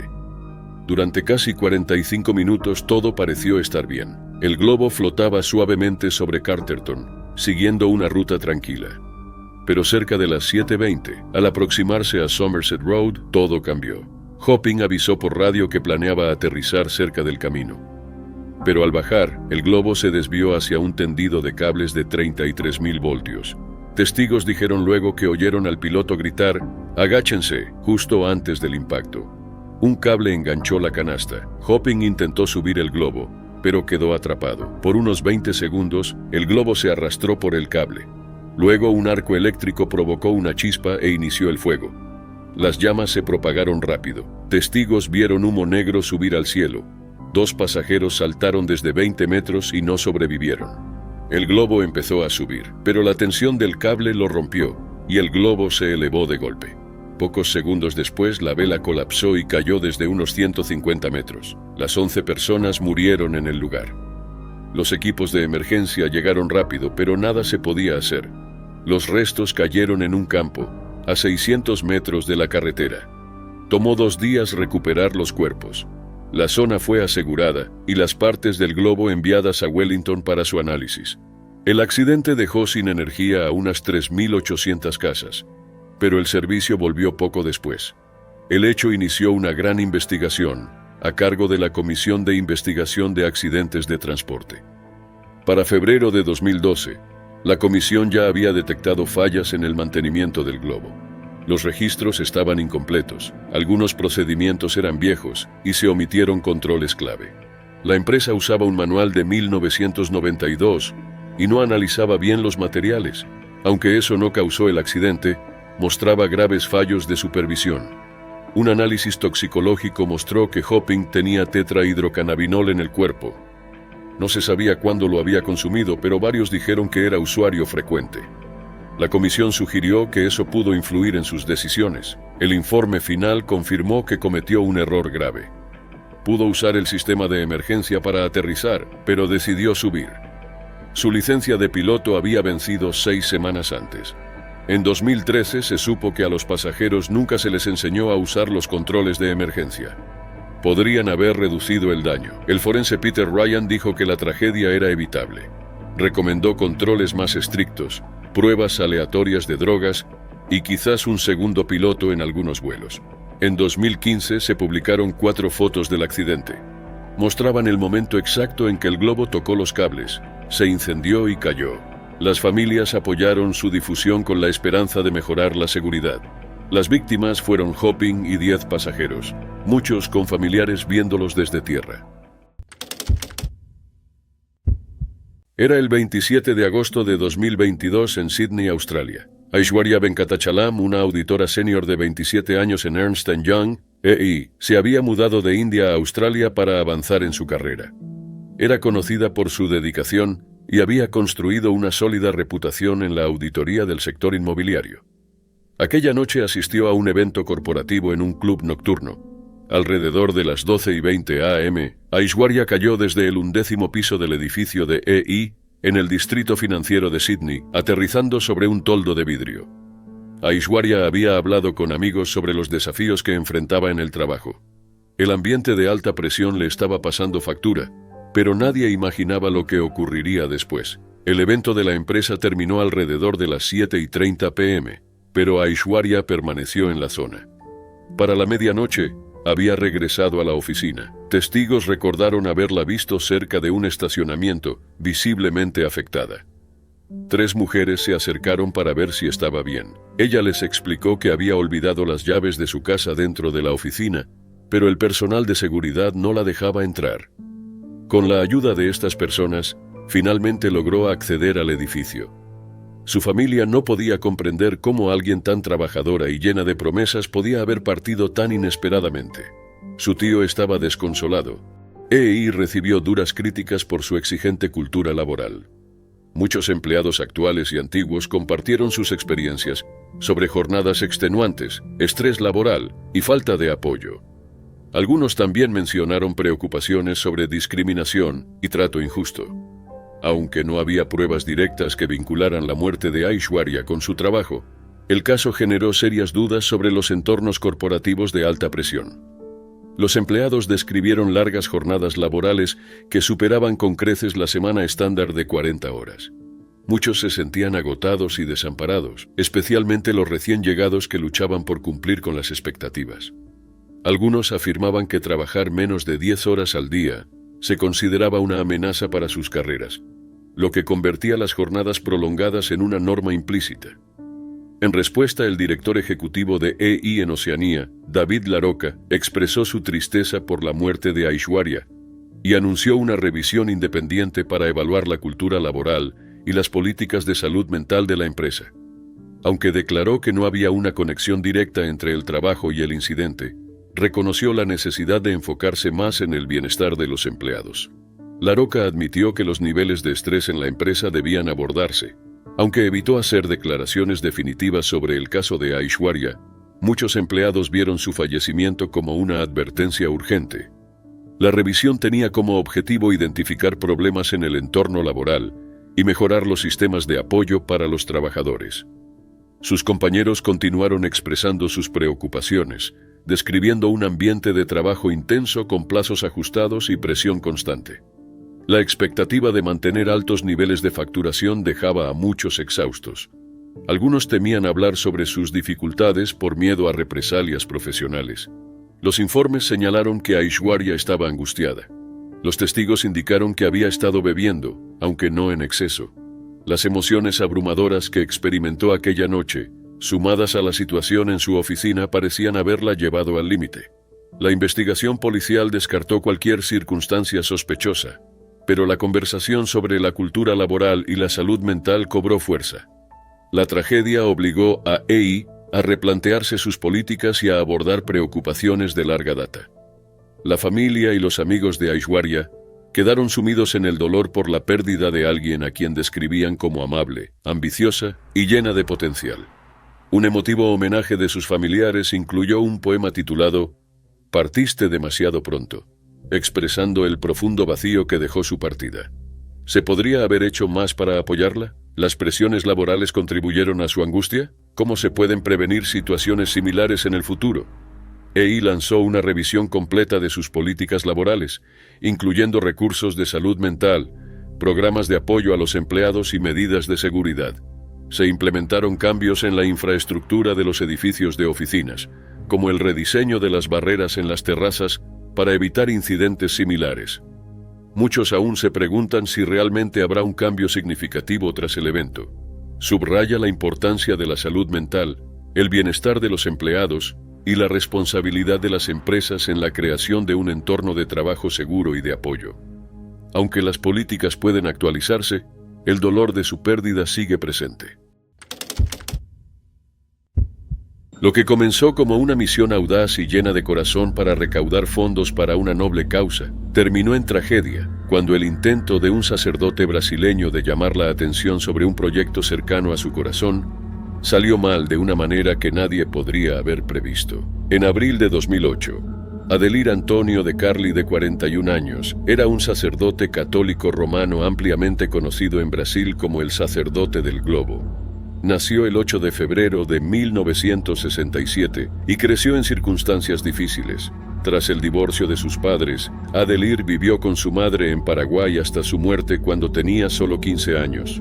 Regresó a Brasil y trabajó en varios empleos, primero como reparador de neumáticos junto a su padre, luego en la estación de servicio de su tío, y también pintando manteles para llegar a fin de mes. Era un excelente estudiante y conocido por su carácter tranquilo. Ingresó a un seminario en Paranaguá y fue ordenado en agosto de 2003.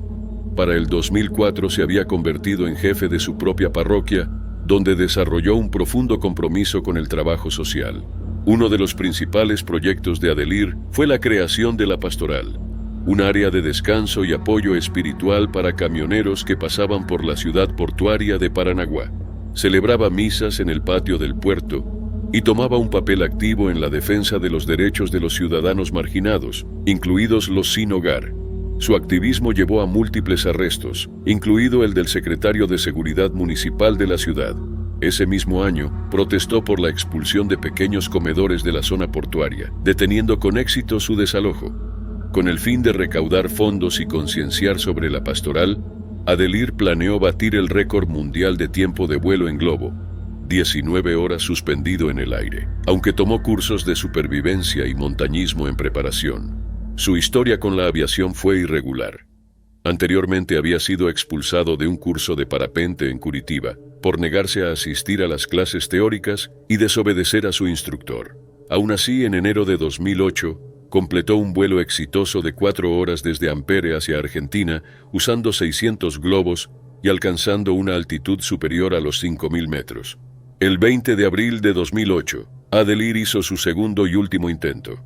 Después de celebrar misa esa mañana, despegó de Paranaguá en una silla atada a 1.000 globos de colores brillantes. Aunque el clima era lluvioso y nublado, continuó equipado con un paracaídas, ropa impermeable, un sistema de posicionamiento global, teléfono satelital y móvil, un dispositivo de flotación y suficiente comida y agua para 5 días. Su destino previsto era Dourados, a más de 700 kilómetros, donde vivía su hermano Marcos. Al principio ascendió mucho más alto de lo esperado y llegó hasta los 5.700 o incluso 6.000 metros. 8 horas después del despegue y a unas 30 millas de la costa, contactó con la autoridad portuaria de Paranaguá y pasó sus coordenadas. También reportó estar muy frío y tener problemas con su sistema de posicionamiento global. Fue su última comunicación conocida. Esa noche comenzaron las operaciones de búsqueda con la participación de la Armada brasileña, la Fuerza Aérea y los bomberos locales. Aunque se encontraron restos de los globos flotando en el océano días después, la búsqueda se suspendió el 29 de abril, cuando las esperanzas de encontrarlo con vida se desvanecieron. No fue hasta el 4 de julio de 2008 que la mitad inferior de un cuerpo humano fue avistada por trabajadores de remolcadores a unos 100 kilómetros de la ciudad de Macaé. Con base en la ropa y otros materiales, las autoridades sospecharon que era Adelir. Las pruebas de ácido desoxirribonucleico confirmaron la identidad semanas después.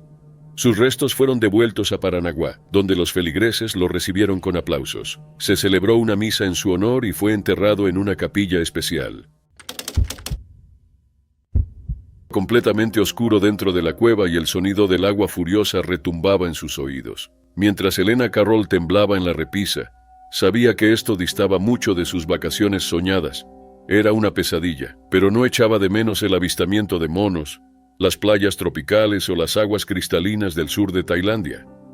Lo que más extrañaba era el sonido de la voz de John. Pero él no estaba cerca de ella, no se encontraba en ningún lado. Era el 13 de octubre de 2007. Elena Carroll, de 21 años, y John Cullen, de 24, estaban de vacaciones. La pareja había decidido tiempo atrás que en lugar de ahorrar para una casa, querían hacer un viaje único en la vida. Eligieron Tailandia como destino y estaban ansiosos por explorar más del hermoso país. Ese sábado había comenzado de manera muy prometedora. La pareja se unió a un grupo de otras 7 personas y juntos se dirigieron al Parque Nacional Khao Sok, en el sur de Tailandia.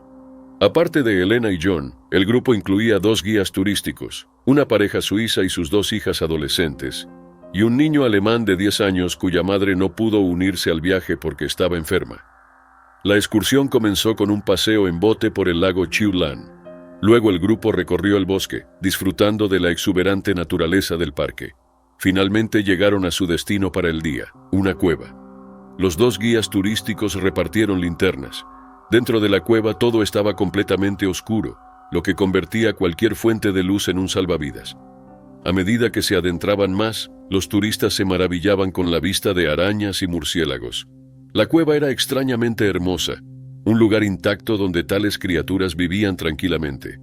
Todo ocurrió tan rápido que Elena Carroll apenas podía creer lo que veía. Tal vez actuó demasiado tarde para salvarse si no fuera por su querido John. Primero vino el sonido, un estruendo.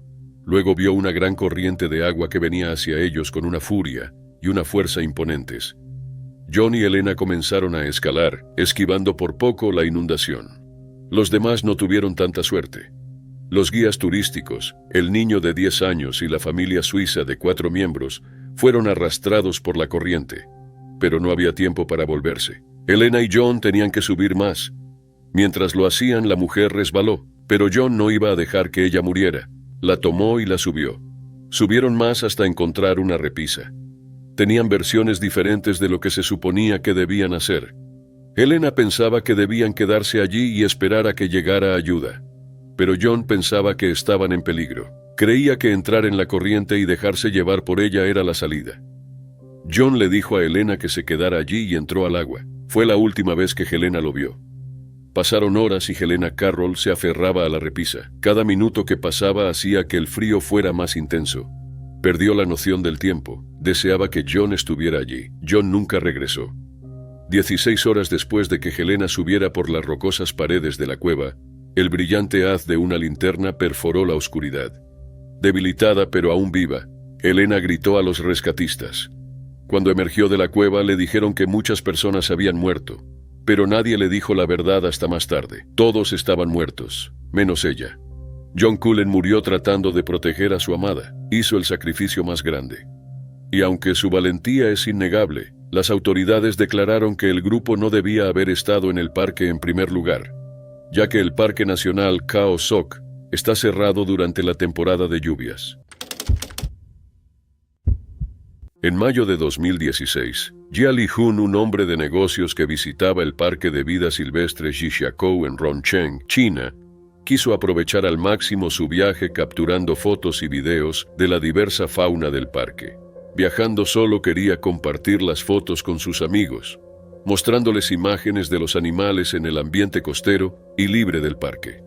Mientras recorría las exhibiciones, su emoción aumentaba, especialmente cuando llegó al recinto de las morsas. Al igual que muchos visitantes, estaba fascinado por el enorme mamífero marino y quería verlo más de cerca. Jia empezó a enviar con entusiasmo fotos y videos de los animales a sus amigos. Parecía especialmente ansioso por documentar su experiencia con la morsa. Estos son grandes mamíferos marinos, que se encuentran principalmente en las regiones árticas. Son animales sociales, conocidos por su inteligencia y sus estrechos lazos con su manada. Aunque no son agresivos naturalmente hacia los humanos, su inmenso tamaño, que a menudo supera 1 tonelada, hace que incluso las interacciones juguetonas puedan ser peligrosas. Otros visitantes del parque vieron a Jia posicionarse cerca del recinto con la espalda hacia el animal, concentrado en su teléfono mientras capturaba una selfie. La foto muestra a Jia mirando hacia abajo y sonriendo al enorme animal, la morsa que pesaba aproximadamente 1,5 toneladas. Se acercó a Jia desde atrás, envolvió sus poderosas aletas alrededor de él y lo arrastró al agua. Parecía que el animal estaba jugando. Los testigos pensaron que la morsa solo estaba interactuando con el visitante. Pero cuando Jia fue arrastrado bajo la superficie, quedó claro que estaba en apuros. Duan, el cuidador de largo tiempo de la morsa, rápidamente intentó intervenir. Había cuidado a la morsa durante más de 1 década, criándolo desde joven y desarrollando un vínculo cercano con el animal. Los testigos lo vieron intentar usar cañas de bambú para rescatar a Jia, esperando que sea soltado. Cuando estos esfuerzos fallaron, Duan decidió entrar al agua él mismo, decidido a salvar al hombre que luchaba a pesar del peligro. En cuanto Duan entró a la piscina, la morsa dirigió su atención hacia él.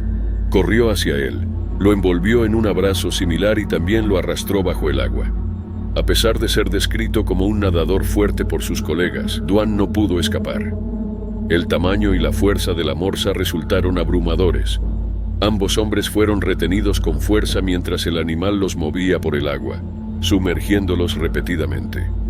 Cuando el personal adicional del zoológico llegó y logró intervenir, ya era demasiado tarde. Jia y Duan se ahogaron. Las muertes del empresario y del dedicado cuidador dejaron a los empleados y visitantes del parque en shock. El incidente generó una amplia discusión y críticas, especialmente respecto a las medidas de seguridad en el Parque de Vida Silvestre. Muchos se preguntaron por qué no había barreras que impidieran el contacto cercano entre los visitantes y la morsa. En las plataformas de redes sociales chinas como Weibo, los usuarios expresaron su preocupación por la falta de medidas protectoras en los zoológicos, algunos argumentando que accidentes como este eran prevenibles. El amigo de Jia, Wu, más tarde expresó su incredulidad, recordando cómo Jia había estado enviando videos felizmente minutos antes de su trágica muerte. El zoológico asumió la responsabilidad del accidente y acordó compensar a la familia de Jia con 900,000 yuanes, aproximadamente $137,000. Muchos creyeron que esto hacía poco para abordar el problema principal, la ausencia de precauciones de seguridad suficientes. El incidente reavivó las discusiones sobre el turismo de vida silvestre y la interacción humana con animales grandes. Algunos expertos intervinieron, enfatizando que las morsas son criaturas fuertes capaces de causar daño no intencional. Los colegas de Duan señalaron que la morsa en el Parque de Vida Silvestre Shixiakou había desarrollado un fuerte apego a su cuidador, y sus acciones podrían haberse interpretado erróneamente como afecto en lugar de agresión. Si la morsa intentó dañar a los hombres, o simplemente estaba jugando lo que él percibía como un juego sigue siendo incierto, pero las consecuencias fueron fatales.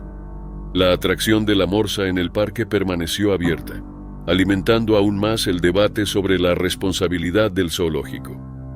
Algunos argumentaron que se deberían imponer mayores restricciones a las interacciones entre humanos y animales poderosos, mientras que otros culpaban a los visitantes por subestimar los riesgos. Lo que comenzó como una visita ordinaria a un zoológico terminó en una devastadora pérdida, sirviendo como un sombrío recordatorio de que no importa cuán familiarizados se vuelvan los humanos con los animales, sus comportamientos instintivos aún pueden representar riesgos significativos. Solo hace falta un momento desafortunado para que una vida cambie para siempre. Los seres humanos somos frágiles. Una mala elección, o en el caso de Cecilio López Torcero, un arnés roto pueden suponer una amenaza significativa para nuestra integridad física. A veces solo la suerte puede salvarnos.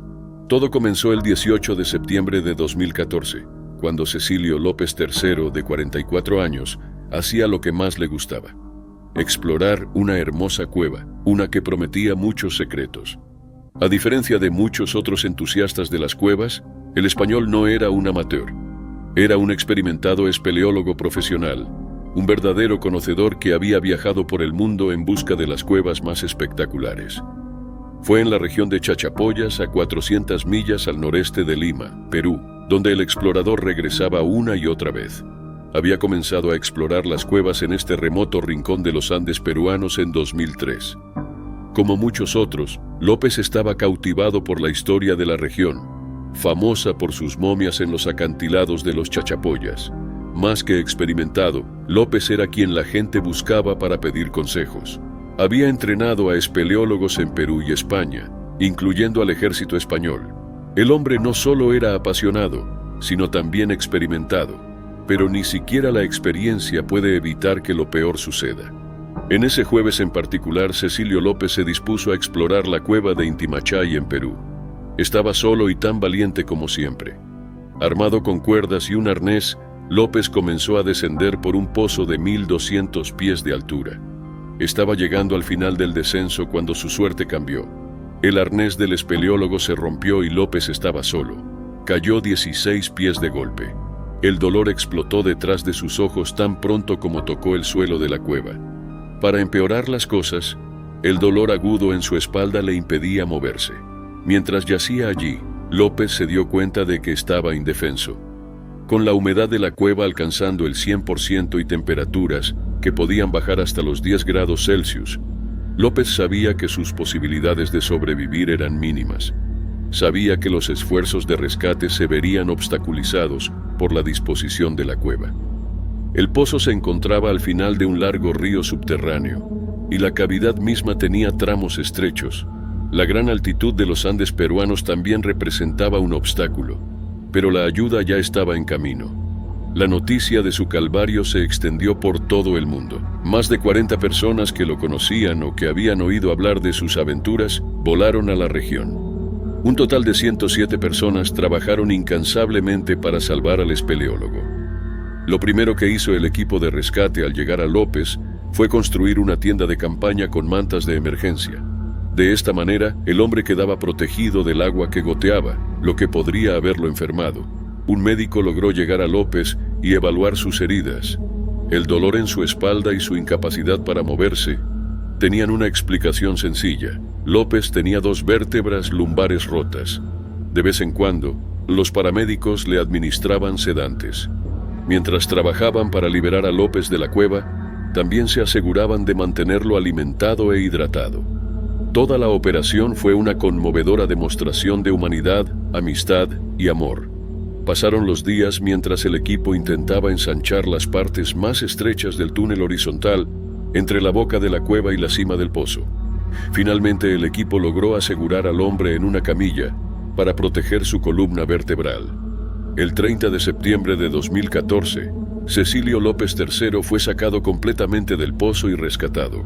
Había pasado 12 días dentro de la cueva. En una carta publicada el día del rescate, López dijo que el accidente le había enseñado la calidad y la cantidad de amigos que tengo.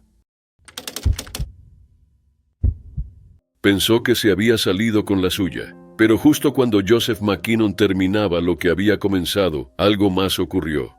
Al final, no fue la policía ni los vecinos quienes lo detuvieron, fue el karma. Joseph McKinnon, de 60 años, vivía en el tranquilo pueblo de Trenton, Carolina del Sur, con su pareja de mucho tiempo, Patricia Ruth Dent, de 65 años. Una presencia discreta en la pequeña comunidad, Joseph no dio motivo alguno para sospechas. No hubo incidentes conocidos de violencia doméstica en su residencia, ni llamadas a la policía, ni señales que indicaran los sombríos eventos que se desarrollarían una mañana de sábado en mayo. Esa mañana, mientras los vecinos veían a Joseph trabajando en el jardín, pocos lo pensaron dos veces. Le dijo a uno de ellos que el hoyo que estaba cavando era para una fuente de agua. A medida que avanzaba el sábado, Patricia no se presentó a su trabajo en el campo de golf Mount Vintage. Conocida por su fiabilidad, su ausencia generó preocupación inmediata. Sus compañeros comenzaron a llamar y enviar mensajes a partir de las 7:30 a.m., pero ninguno de ellos fue respondido. Mientras tanto, fuera de su casa, Joseph seguía trabajando sobre la tumba que había cavado el día anterior. Según la investigación de la oficina del sheriff del condado de Edgefield, Joseph atacó a Patricia dentro de su hogar compartido. Había señales de una lucha, evidencia de sangre que luego se confirmó como suya, y señales de que la casa había sido limpiada recientemente. Patricia había sido golpeada en la cara, aunque la autopsia luego confirmó que la causa de su muerte fue estrangulamiento.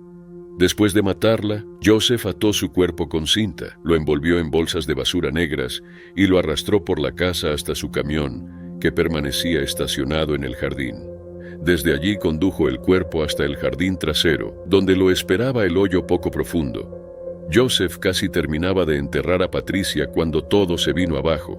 Los vecinos lo vieron tirado inmóvil en el jardín poco antes de las 10 a.m., lo que generó una llamada a los servicios de emergencia.